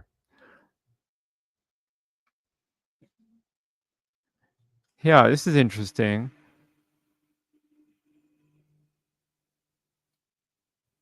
Apparently, they're saying that the handyman and Miss Norman had dinner together, and the county police say he's not the average handyman to his family. He's a good family friend, so it doesn't necessarily seem like having together would be uncommon. As their probe into Norman's disappearance continued, Jeffrey fled the state, so we know that. Yeah, that's interesting. So apparently he was very well known to the victim to the point where they had dinner together. And it says here that they saw half plates from dinner that had been left out. So they believe that she may have been killed not long after they had dinner together. So strange. What is it? Oh. Yeah, didn't they already wasn't he rearrested like a week ago or something? I saw something about that where he violated his parole for having child things and CSAM. So they discovered he had CSAM on his phone, and then they rearrested him in Australia. Is that the same guy? Okay, yeah, send it to me. I'll go through it. Gail says she fed him and then he killed her. I know, what a lovely old lady. She's like a guy doing work on her home, and she makes him dinner too. Like, how kind. You know, it's a shame. We need more people in the world that are like that. You know, they treat people who are doing work for them, you know, with kindness. You know, they enter into their home, they're fixing things that they can't do, and she even tried to make him some dinner. Isn't that? It's very sweet. I wish we had more people like that. Unfortunately, she was killed by this guy. Too kind, maybe. Profiler says, yeah, the forensic psychologist warned them. Okay. Yeah, he should never have been released, that guy. I know who you're talking about. All right. So, as we move into our final week before we head to Morwell next weekend, I will be doing a series of videos this week on Aaron Patterson, but I'll be doing them separate from our live show. So you'll still get your live show, and I'll be doing a few sort of like primer videos about Aaron Patterson. So I thought about doing a live show about it, and then I was like, well, there's a lot of details to go over. So I thought maybe we'll do one or two, but they'll be extra to the live shows that we normally do. And then tomorrow there is no live show because I'll be with family tomorrow, and next weekend I'll stream a little bit while we're driving out to Morwell. So while we're going out to the hotel, it's about a 2-hour drive from here. I will live stream it for you guys, and we'll talk in the car and have fun. But yeah, so next weekend we head all the way out to bloody Morwell. You also get me distracted. That is true. That is true. You guys do. Gail says I make workers tea or coffee, but not dinner. It's very kind of her. I find that very sweet that she decided to make him some food. Hold on, guys. I just want to check another story.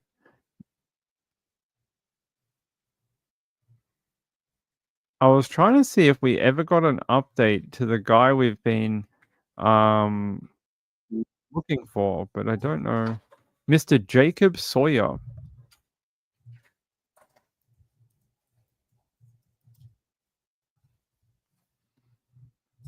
No update, really? Where is he? So the guy that they've been looking for out of New York, he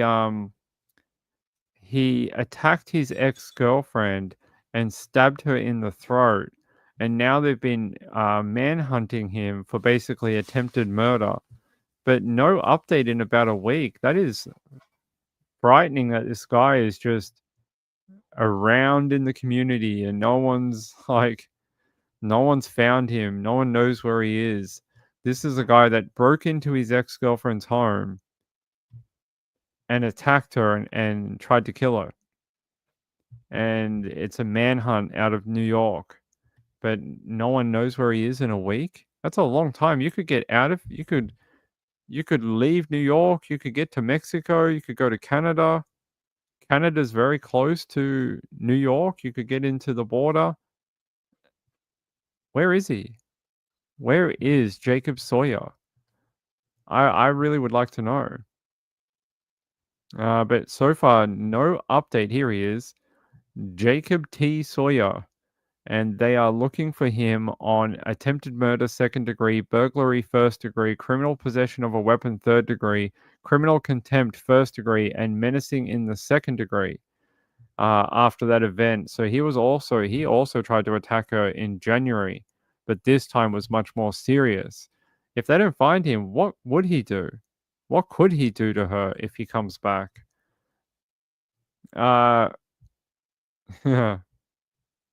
Yes, that's right. Maybe he unalive? I don't know. Could be. I mean, he shut down an entire town. They put out a do not leave order, so the entire town had to stay inside while they looked for him, and they couldn't locate him.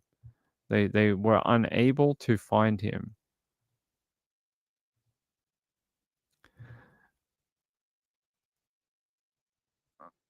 Okay.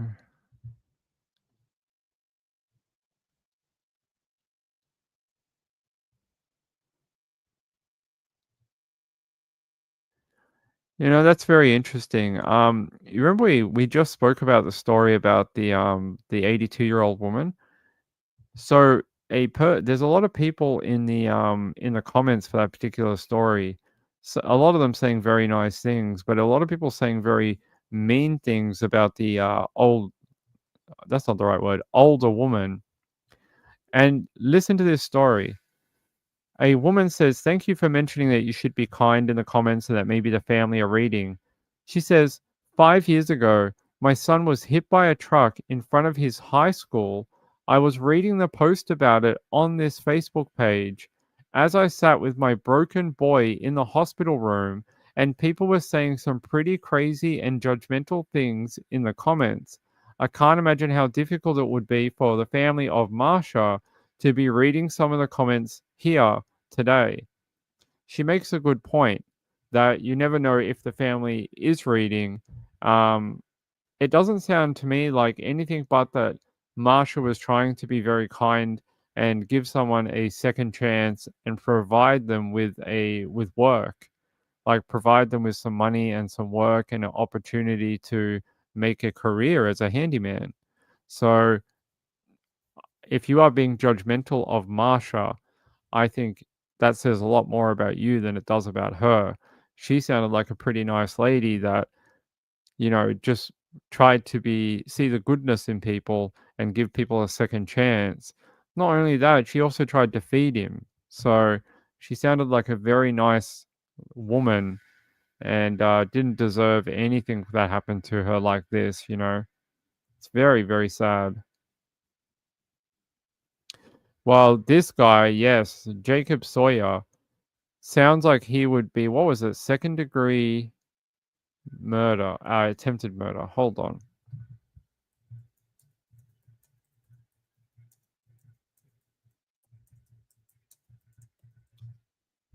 What's the penalty?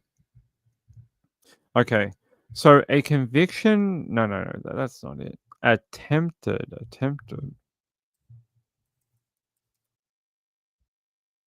Okay.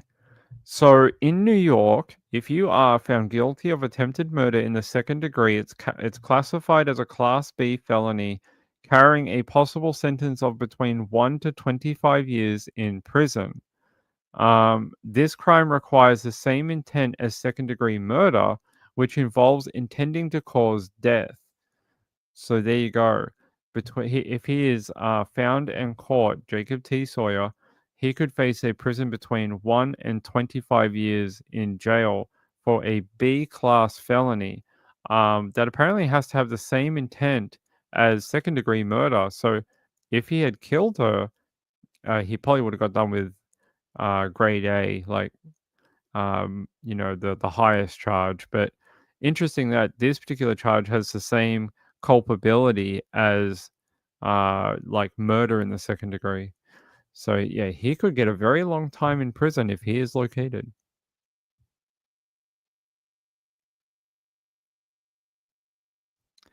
Yeah, Maryland's when I lived in Maryland's in Sydney, the shopping center that used to be there is where my mum used to buy our groceries from when I was a little kid. So it used to be very different when I was a little kid. I sound like an old man. Um, but I went back many years later, about 25 years later, I went back to Maryland's to have a look. And it almost looks like a mini version of Parramatta now. When I was a little kid, it was just literally this tiny little shopping center, a Stockland mall that had like the shopping on one side and on the other side used to be like variety stores and cafes. And I had my Christmas photos with Santa taken at that particular mall when I was a little kid. But when I was young, Maryland's and surrounding areas were more English immigrants, not other immigrants. It was more a like the Poms in the 70s and 80s that had come across. That's where they lived. They lived in that area. There was a lot more without being mean, it was a lot more of a whiter area at the time. But just as my family left that area and I went into high school, it became more multicultural. A lot more people from the Middle East and stuff. So it has changed over the years, and the people that live there have changed. But yeah, when I lived there, it was just like any other place in Sydney. He was caught in the Harris Street complex in Fairfield. Your father was in Guildford. I lived in Guildford. When was it? 2003. I lived out in Guildford for a period of time, and then I moved to North Parramatta, and then I came to Melbourne. So Seville Ave. I haven't been. I wouldn't know it if you would have to show. If you showed me where it was, I'd know where it was, but couldn't tell you the street. Marlene says, I bought delivery pizza for workers, no other reason than kindness. That's very nice of you. Especially if they're doing like a big job, like if they're doing like a multi-day job at your home or something like that, and they don't stop to have lunch or something. Like, that's nice to do that for them. You know, they're doing something for you, even though you're paying them. It doesn't cost much to buy some, like, pizza or something and be like, hey guys, I know you're working through lunch or whatever. Like, it's very nice. All right. What else do I have? I had one more. Where is it? No, that's not it. Okay. I'm gonna have to go back to my other link. All right.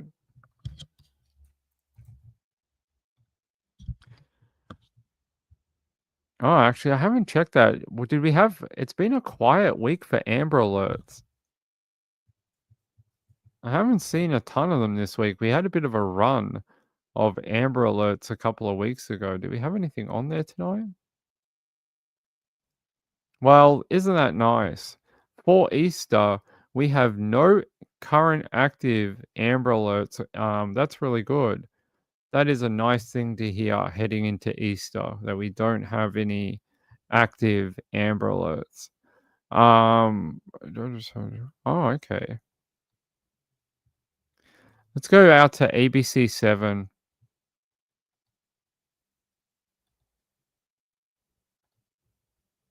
All right, get rid of this.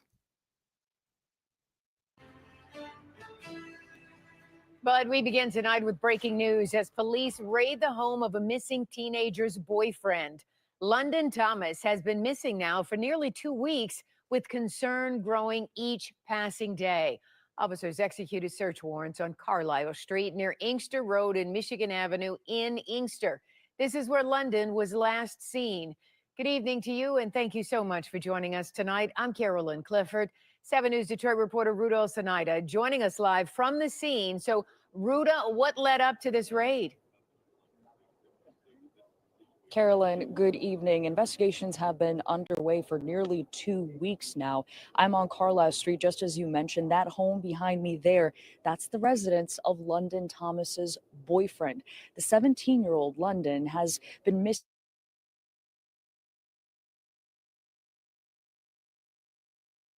Was at this very residence with that very boyfriend. Finally, enough evidence for police to head inside and collect what they can. Police, the FBI have been on scene here for hours. Inkster police telling me that they're here looking for DNA evidence specifically based on some concerning info they found during phone extractions, adding they will update us as soon as they have enough information to make an official arrest. Now, earlier in the investigations, police have said they are looking into this as possible foul play. Parkway. And while family says they're not surprised investigations have led police here, they're heartbroken with how uncooperative they say this boyfriend has been. All of these lies just to push us away from what we're trying to do. And more stuff is coming up. And then you have people coming from any and everywhere to want to direct you into different directions. That's what's bringing my sister down.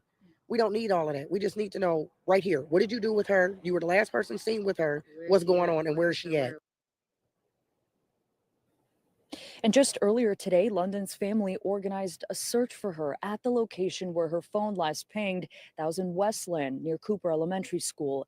London's mother was there in what has been an emotional and grueling day for the entire family. I don't care about money. I don't care about anything besides my daughter being back in my home, alive, safe, and well. It's a really terrible story. So they say the police and the FBI searched a Michigan home Thursday night, identified as the residence of missing teen London Thomas's boyfriend. Thomas was last seen April 5 at the Carlisle Street home near Inkster Road in Inkster. According to police, investigators searched for DNA evidence after extracting concerning information from phones. Along with Detroit and Inkster police, FBI arrived at the home to assist in the search. Thomas said she dropped her off at her 23-year-old boyfriend's home, and it was the last time she reached out to loved ones. So far, no arrests have been made. What happened to her? They're saying the search didn't yield any results, but the family says somebody knows something and they're not saying what it is. I just feel like there's a lot of missing information and I don't know why. Thomas is described as a black female who stands 5 feet 6 inches tall, weighs around 115 pounds, has brown eyes, red hair, which she always has in a ponytail. It's very sad. Now that the FBI is now involved too, and they're saying the search for London continues. Story this hour, the search continues for a missing 17-year-old in Inkster. London Thomas hasn't been seen for nearly 2 weeks, and yesterday police and the feds searched her boyfriend's home in Inkster. Fox 2's Robin Murdoch is live with where the investigation stands this morning. Robin.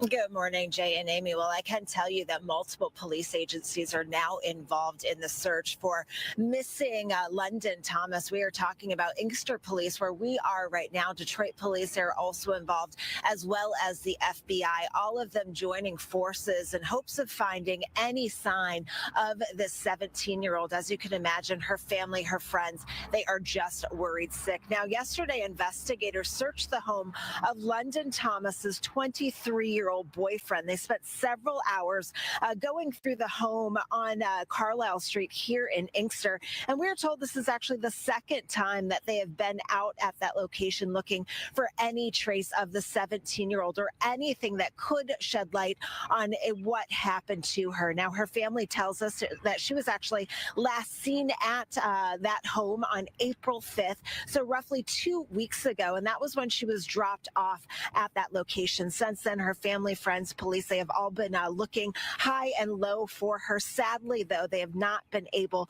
to find her. Take a listen to her heartbroken mother. Terror. It's a horrible, horrible nightmare. They raided the house, his house, and that, nothing was found. That was really, truly the last piece of real information I received. The community has love for everybody in the community. The community just want her to be found safe.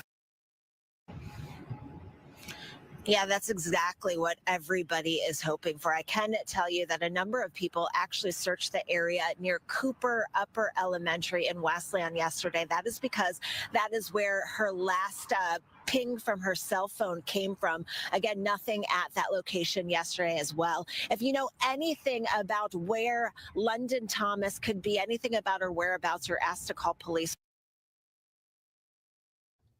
Went into that home and was never seen again. It's pretty strange, right? So the boyfriend doesn't know anything, and they're saying that concerning information was received from cell phones. And she's considered a missing juvenile, 17 years of age. Her boyfriend is 23 years of age. Yeah. I don't know too much more about this. I've seen it come up a couple of times in my daily true crime things. But yeah. So they're saying here on the local news channel, her boyfriend is now or has been declared a person of interest. They're saying missing teen London Thomas's boyfriend officially considered a person of interest. Now, that I heard a cop talk about this a while ago about what is a person of interest and how does that differ from like a suspect? And they were saying that a person of interest can be anyone. It can be a witness. A witness can be a person of interest because it's of interest to police that they get what they get their knowledge. It can be anything, but in this particular case, it sounds like it could be something like that. Maybe he has information. Maybe that leads to a charge of, something. But it sounds like they think he has information that he is not giving up to police. Yeah, so they're saying on Friday, 7 News Detroit stopped by Inkster Road, the home raided by police and the FBI on Thursday. Authorities have zeroed in on the property as they investigate the disappearance of 17-year-old London Thomas. During our door knock on Friday, a woman opened the door and said they're not talking. She closed the door before they could get in another word. According to the Inkster police chief, Tamika Jenkins told 7 News Detroit that Thomas's 23-year-old boyfriend, who lives at the home with other family members, is now considered a person of interest. They said his neighbor said, he's weird. When asked in what way, she just said, he's just strange. Well, that's always what you want your neighbors to say, isn't it? You always want your neighbors to say, you're weird, he's just strange. That's definitely what you want your neighbors to say when police or the media come knocking. Apparently, Alan, who streamed the raid on social media in hopes of spreading the word, said she lived across the road for 8 years. She said she learned of Thomas's disappearance a week ago when the FBI knocked on her door. She said they were looking for any surveillance footage. That's very interesting. Jenkins said investigators searched for DNA evidence after receiving concerning information they found during phone extractions. She said Thomas was last seen in Inkster on April 5th. Her phone pinged in Westland near Cooper Upper Elementary on Ann Arbor Trail. But police said it last pinged in Detroit, and the Detroit Police Department is the lead agency. Okay. They said while on Carlisle Street, Julia Rapley, a friend of Thomas, drove by the home and stopped to speak with the media. She said, it's a hurting thing to see a kid come up missing, and she hasn't lived her life. She's 17 years old. I don't know right now. I'm discombobulated about it. To keep her mind busy and to keep the answers the family is desperately seeking, Rapley said she has been out searching for Thomas. So it definitely sounds like that the mother is correct. Someone knows something, but no one is giving the correct, no one is speaking up. There's some photos of Thomas here. Discombobulated? Yeah, we don't hear that often, do we? Yeah, it is not good when your neighbors say that you're weird. Gayla says, why did the parents let a 23-year-old date their 16-year-old daughter? I don't know. It's not my decision to make. It's for her and her family. I got no idea.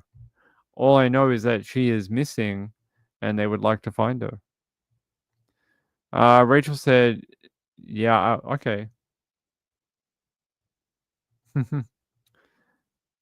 You would never? I would never. Yeah, so that's all I have, but it is interesting that the FBI has definitely zeroed in on this boyfriend, 23 years old, hey? Let's play this.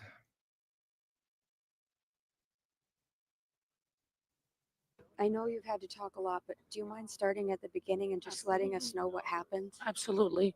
So my daughter was supposed to be leaving with her sister. She ended up getting dropped off to her boyfriend's house, and this was all Saturday, April the 5th, 2025. So that was the last ping is here in Westland from her phone. She's 17. Who she was actually dating is 23 years old. We've been scouring all of the area and, well, mostly of Inkster. We did do Westland from the beginning, and now we think that it's time to come back, bring more awareness, go further out, expand more, do more. Yeah, because we don't know what else to do at this time. She'll be 18 in May 10th, and that makes it even worse. It's just ridiculous. Yeah, I'm sorry. Yeah, we haven't heard anything. We haven't got a phone ping. Get that little punk, the 23-year-old, and hang him up by his ankles until he gives up the information. It doesn't seem like anyone else has the information. She was dropped off at his home. Where else would she have gone? You know, she was there to visit him. How is it that he doesn't know anything? You know, you don't get your house raided by the FBI for no reason. You know, they don't just come and beat down your door for no particular reason. And it sounds like, yeah, she was last seen in the area of Carlisle Street near Inkster Road, and her phone pinged in all these weird locations nearby. So Thomas's sister dropped her off at the house, and then no one had seen or heard from her since that time. And then, you know, her family's been searching for her. I mean, you can see her mum. Her mum looks beside herself. She doesn't even know what is going on. She just seems like a woman who is tired and just wants her daughter back. Let's see. Family searches for missing teen. All right.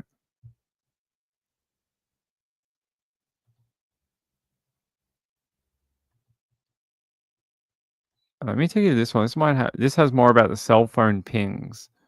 I want to know more about that myself.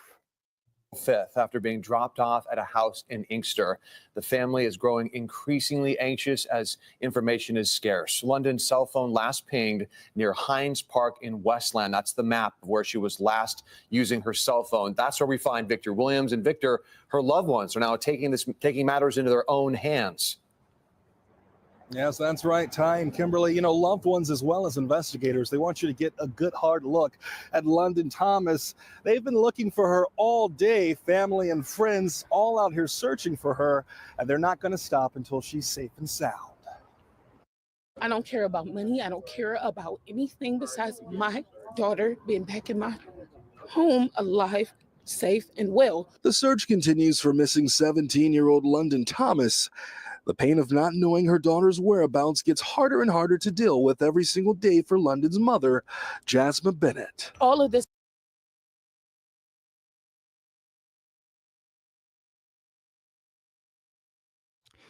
So that's where she was last seen, where she was dropped off, down at this, down here. And her cell phone was pinged at this river. That looks definitely like a river system, right? That's odd. And especially like that's probably if that's what the PD are concerned about, what they extracted from the phone. If there's more information about why that phone pinged up here, it doesn't look good, does it? Glitter said she's just a young teenager that is trying to figure herself out. Her parents need to watch out for her more. Look, I'm trying not to victim blame anyone here. Her mum's in a impossible situation right now, where she has a daughter who is missing, and if you look at the glass half full side of this conversation, you would think that she is dead. and that she's most likely not alive. So she, I find that very sad that, maybe you can change things, I get. Maybe you could, hindsight would be like, why is she hanging out with a 23-year-old? I get it. Jojo says, Laura, the police will think she just left because she's close to 18. What do you guys... It's a different story? I don't know what you guys are talking about.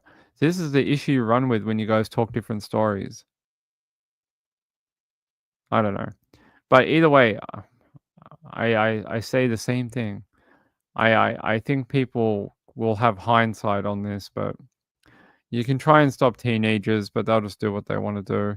Especially when they're that, like her mom said, on May 10th, she turns 18.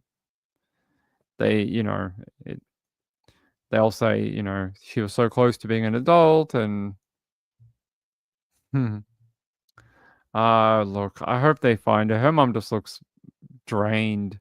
Her mom just looks like she doesn't know what to do anymore. The information hotline that they've given out for the Detroit area PD is 1-800-SPEAK-UP, or call the department's 8th precinct at 313-596-5840. So 313-596-5840. So if you know anything or have seen her or saw anything strange on Carlisle Street, call that number and let them know. Let's see if we can find London Thomas. Do we have a photo of the boyfriend? I do. I can see one. I don't know if I can show you. His name is Jalen Pendergrass. Jalen Pendergrass.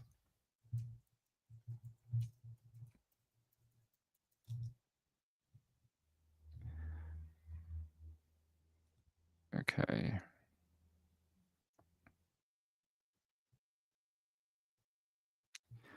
Yeah, I can't see a photo for him, but yeah, his name is Jalen Pendergrass. Jaden Tyler Pendergrass. But I can't see Jalen Tyler.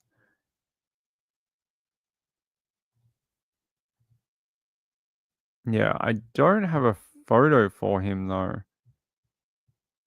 Not one I could use anyway. But that's his name. I'm just trying to see if I can dig one up for you.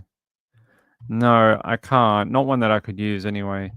A lot of them are on like things I can't use.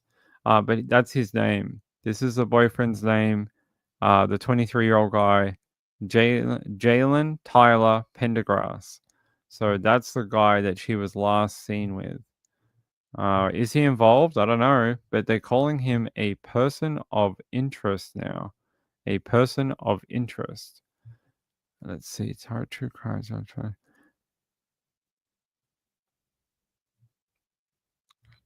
All right.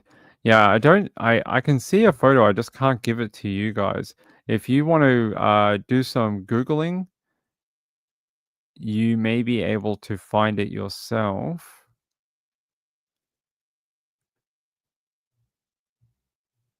Okay, I do have a bit of a photo. Actually, this is from her mom, Cedric Salisbury. Yeah, okay. This is from her mother or father. I do have one I can show you.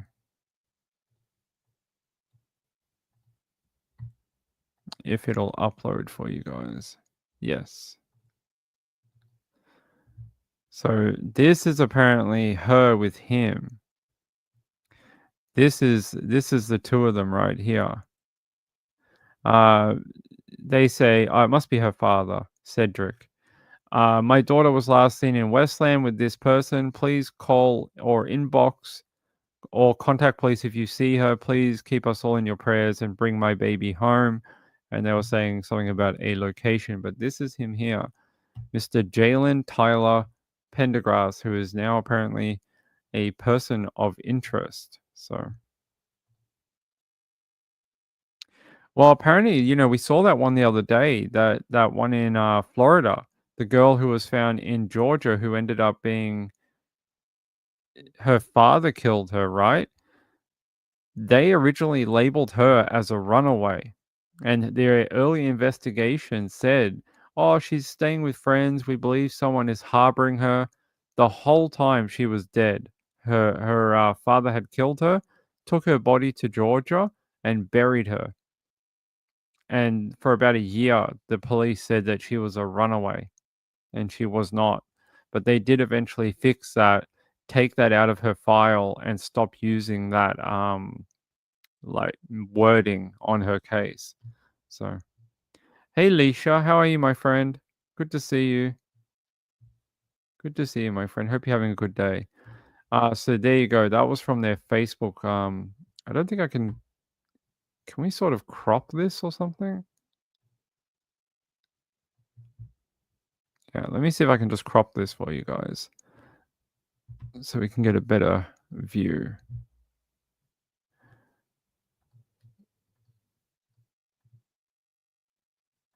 All right.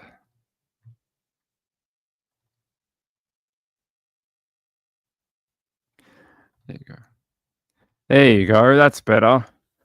There we go. Cropped out, and now you get the close-up version.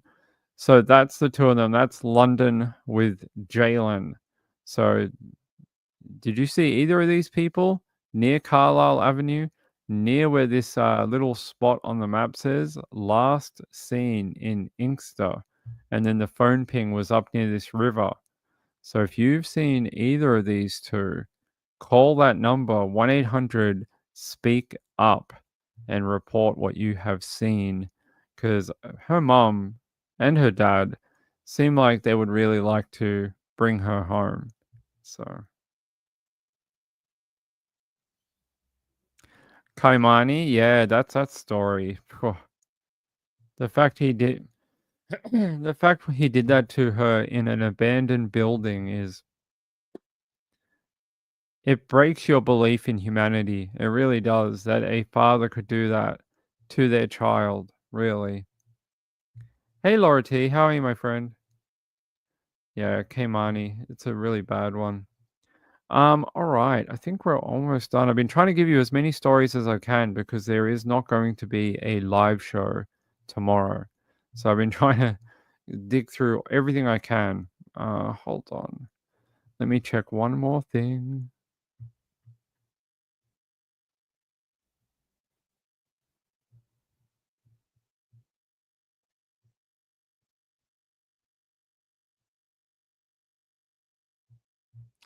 Yeah, I don't think I don't think I have anything else that I really want to talk to you about. Although, if you're into like conspiracy theories, I wonder if you've all heard about the rocket launch, and everyone's like, it's fake, it's fake. Have you guys all seen that? How they're like, oh my God, Katy Perry opened the door, and it's a fake door. It's made out of cardboard, and this was all done on a movie set. So if you if you've seen that, that's a good couple of hours to get into it. It's pretty funny. All right, yeah, you email me. You're not going to sleep? Thank you, my friend. That is very kind. Thank you very much for the super chat. It's very sweet of you.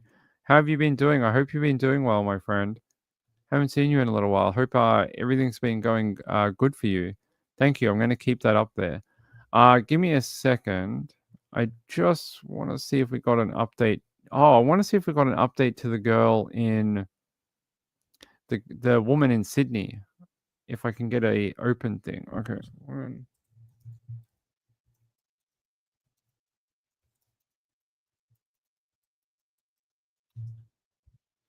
You remember Claire Austin? I just want to see if we got any updates for her. So it seems to me, yeah, it says to me that no, there is no more update about her at this time. But they did put out an update saying, community in mourning after death of Claire Austin in alleged DV attack in Sydney's east. So she was the lady who, I'm going to do the air quotes, ran through a door to escape a man and cut her arm like severely, almost detached her arm from her body, like severed it. And unfortunately, she bled to death, basically. She was put in a coma, never regained consciousness, and died. But here, so her partner is a 44-year-old man. His name is Lee Lachlan. He was taken to Maroubra Police Station for questioning and has since been released without charge. No arrests have been made so far. Apparently, Claire's next of kin has been notified. And there was a current AVO that they were supposed to hear a few days after she died, but due to her death, they have withdrawn that because she's no longer here to protect. So, but they are saying she died 3 days after an alleged domestic violence attack. Like, so there you go. DV attack. So Lee Lachlan, very, very likely that he caused the death of Claire Austin, possibly. I mean, they wouldn't be using this type of wording. If she just ran through the door, they'd be like, oh, it was some sort of accidental death.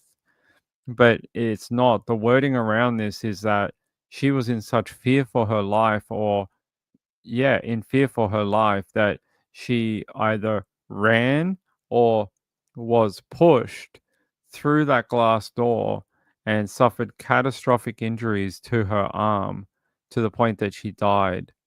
The one thing I tell you is that, again, they only have what Lee Lachlan has told the police. He is the witness to a lot of the information that we've heard in the media. No one else, because she's not here to tell us. So you have to take what he says with a big grain of salt, because again, he could just be trying to keep himself out of trouble. Meanwhile, this is a guy that they tried to go to court to get an AVO against him to protect Claire. Police don't do that for no reason. So there must have been some previous history there that forced police to try and act on her behalf. So that tells me a lot. Gayla says, Ping, is Easter Bunny coming for the furry ones? I don't know. Mrs. Ping, are we doing anything for the cats for Easter?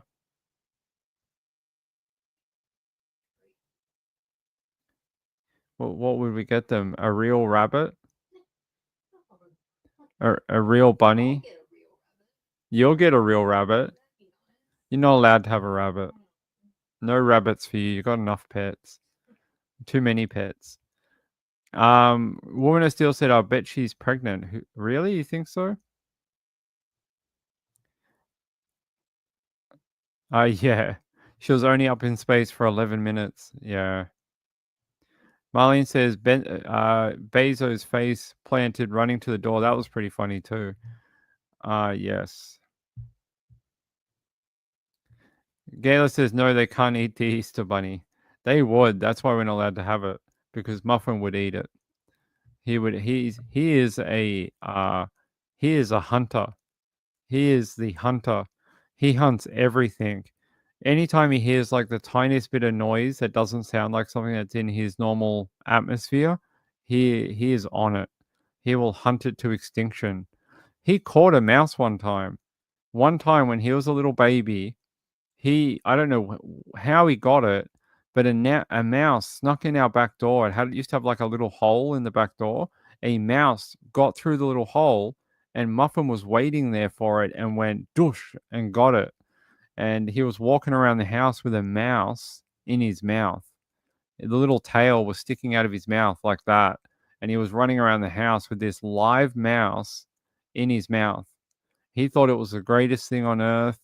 He was like, look at me. I am the king cat ever. I am the first cat in the world to catch a mouse. I am the king. I am the best. I caught a mouse. So Muffin is he is a mouser. He will catch anything. Rory, on the other hand, not so much. She will just watch animals. They'll walk on her. They'll she won't do anything. I mean, you'd have to somehow wake her up, and then she'd be like, "What? A mouse? Where? Oh, it's on my head. Oh, okay." Jojo says, "Good job, Muffin." Yeah, he's a mouser. Yep, he is a security cat. You know, at night when we sleep, he roams the property, making sure nothing breaks in. Every night he does his rounds like a security guard, doesn't he? He like checks the doors and looks at the windows, and he looks at everything, and he's like, my dad and mum are asleep. I'm the one who has to protect them. And he like sits at the door and makes sure he can't hear anything. He is a funny cat. Glitter says, "Ping, often when cats catch mice and stuff, they'll leave them on your bed or by your head and bring it to you." Yeah, I hope he does. I hope he never does that. I Hate Morning says, "My cat had bunnies in our yard. She liked cleaning them, but birds and mice she would hunt." That's interesting. Laura T says, "Mr. Muffin was protecting his family from a bad mouse." That's right. He will get them. Yeah. So he's funny. He's a protector cat. He just like roams the property, making sure nothing gets past his perimeter. Gayla says Hades has caught a bird through a gap in the window. The way I had it open, I couldn't even get my fingers out of the gap. He also caught a mouse, even though I've never seen one in the house. Yeah, we've never seen a mouse anywhere near the property, and we don't know how it got in the door or whatever, but he was waiting for it. And we don't think, because we have these like pieces of wood on the door, like there's a window on the door, but there's like a very tall like barrier or edge thing. We think the mouse couldn't see Muffin. So when it went through the hole, there was a giant cat waiting on the other side. And I rescued the mouse. The mouse lived. I got a bucket and I was like, "Muffin, spit it out," and he put it in the bucket, and then I took it outside and let the mouse go free. So the mouse ran away and went on to live a life or something. I don't know what he did. Ran away and never came back to the property. Sent a message to the other mouse. Don't go there. There's a giant cat. He'll eat you. He'll run around with you in his mouth. All right. I think that's about it, guys. I think that's about it. So tomorrow for you guys is Easter Saturday, but for me it's Easter Sunday. So we're actually going to go hang out with family tomorrow, and the next show on this channel will be Easter Monday for me, Easter Sunday for you guys. I don't know what Trish is doing. I don't know if she's off for the rest of the weekend. I don't know if she's doing Woo Woo Saturday night. I have no idea. But I will be here. If I get back early enough, I will still do a show tomorrow, but just no guarantees. No guarantees that we finish up early enough, and no guarantees that there is a show, but it might happen. But definitely on Sunday night for you guys. Gayla says got eaten by a bird outside. Probably. Profile says Leo loves lizards. She's not doing a show. She's done for the week. Okay. I want that life. Othram, come by my channel. I wanna do 5 nights a week and then relax on the weekends. I want to do that. Glitter says I would scream if my cat had a mouse in her mouth. I don't know what I would do. You get a bucket and you put it under their head, and then they'll drop it. So just do that. I will. We're gonna have a great time. We're gonna go see family tomorrow. We get to hang out with actually it's a big Easter tomorrow. Normally our Easters are quite small. It's normally like us, like mom and dad, the grandparents, and the uncles. That's about it. Tomorrow we have us, the bride and groom from December, their mum and dad, like so his side of the family, his mum and dad are coming. We have an uncle down that's from Queensland. We have another uncle who's coming. Who else is coming? We have another grandma who might be coming. I think we're going to have like 14 people or something tomorrow. It's going to be a big Easter. So we've got a big family gathering this year. So I will see you all maybe tomorrow, but most likely on the day after. Most likely. Yeah. Oh, really? Glitter says, when you go visiting, do you take your cats with you? No, we don't take the cats with us. No, no. Glitter says, I miss big family gatherings. Yeah, tomorrow's going to be a big one. Ah, okay.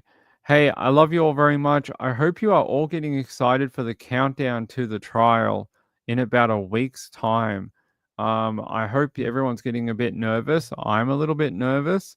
There's been a lot going into this entire thing leading up to it. My life has been turned upside down, super busy for like the last month trying to organize everything.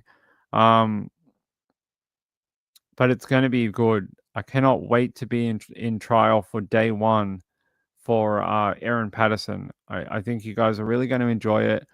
It's a shame that we can't do any live streaming from the trial. And I have to speak to the magistrate's court on Monday, but I don't believe there's going to be any live coverage of the trial at all.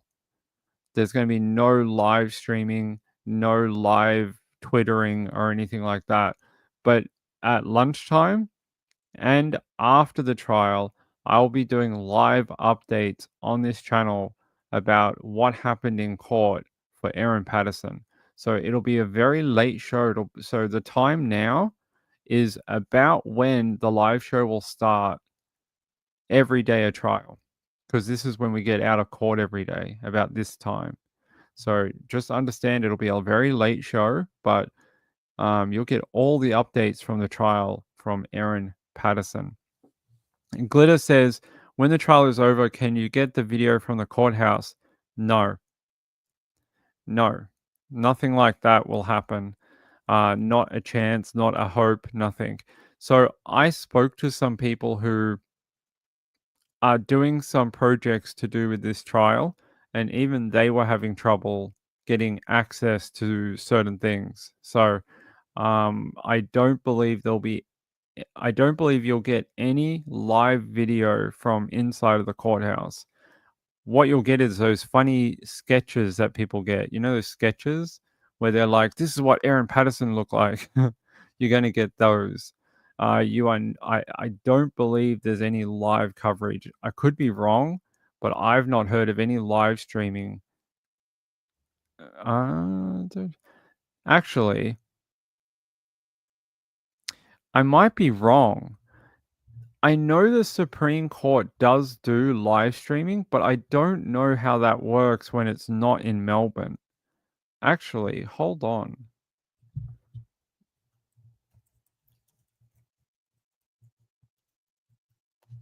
So I've watched a few Supreme Court hearings in Melbourne. They do have a YouTube channel. See? They delete them after, so that's why you can't see any of the previous trials. But they often live stream on this particular YouTube channel. I don't know if they're actually doing Aaron Patterson, because it's not happening in Melbourne. It's happening in Morwell. So I don't know yet. Maybe I'm wrong. Maybe there will be live streaming. I thought I got told there was going to be no live stream, but we'll find out on Monday. We'll find out on Monday the week after. So I may be wrong about that. Sorry about that. Glitter says, I know here all court is recorded all the time. You can request the footage. I don't think you can do that here. Gayla says, they do them here, and I always think they are nothing like the picture they are drawing. Actually, we saw Aaron Patterson. Did you guys see the photos? Were you here for the show? she appeared at the court earlier this week. Here, hold on. So if you missed the show the other night, she was at the courthouse the other day. Here she is. There's Erin. So she looks a little different. She looks a little different. Her hair's definitely grown out since the last time we saw her. Her hair's not as light. She had a more like hazelnut, sort of reddy, sort of lighter color through her hair the last time we saw her. Her hair's definitely darkened, and her dye job has sort of grown out a little bit, and her hair's a little longer, and her clothes are different. But yeah, there you go. And she's wearing glasses, people, glasses. So there you go. There's your first glimpse into Erin Patterson. All right, I will tell you. I will tell you. Yeah, good night, everyone. I love you all. I'll leave you with this photo of Erin Patterson. By the way, I have made a video. So all the people who supported the trip to the trial, when we're doing the trial live stream days, your name will be on that video. And I want to thank those people specifically. So while we're at trial, those people will be thanked every day. And yeah, I love you all. Have a great Easter. Have a great Easter Saturday for all of you tomorrow. Thank you to my moderators, the ones that are here. I appreciate all your help. Thank you to all the people who send in stories or ideas or updates or things like that. We try to get to as many of them as I can. Sometimes I miss stuff. Sometimes I don't do them all. It just depends. But I appreciate it. I will see you after Easter Sunday, most likely. I love you all. Have a great day. That's right. Jail is hard on your looks. Ask Lori Vallow. Yeah, good night, everyone. Have a great day. Have a great night. Get some sleep. Stop partying to Coachella. I hear you all in the background. You're all raving in the background to Coachella. I will see you for Easter Sunday, USA time. Good night. Bye-bye. See you later. By the way, thank you to Leisha for the super chat. Thank you very much. Good night. Bye.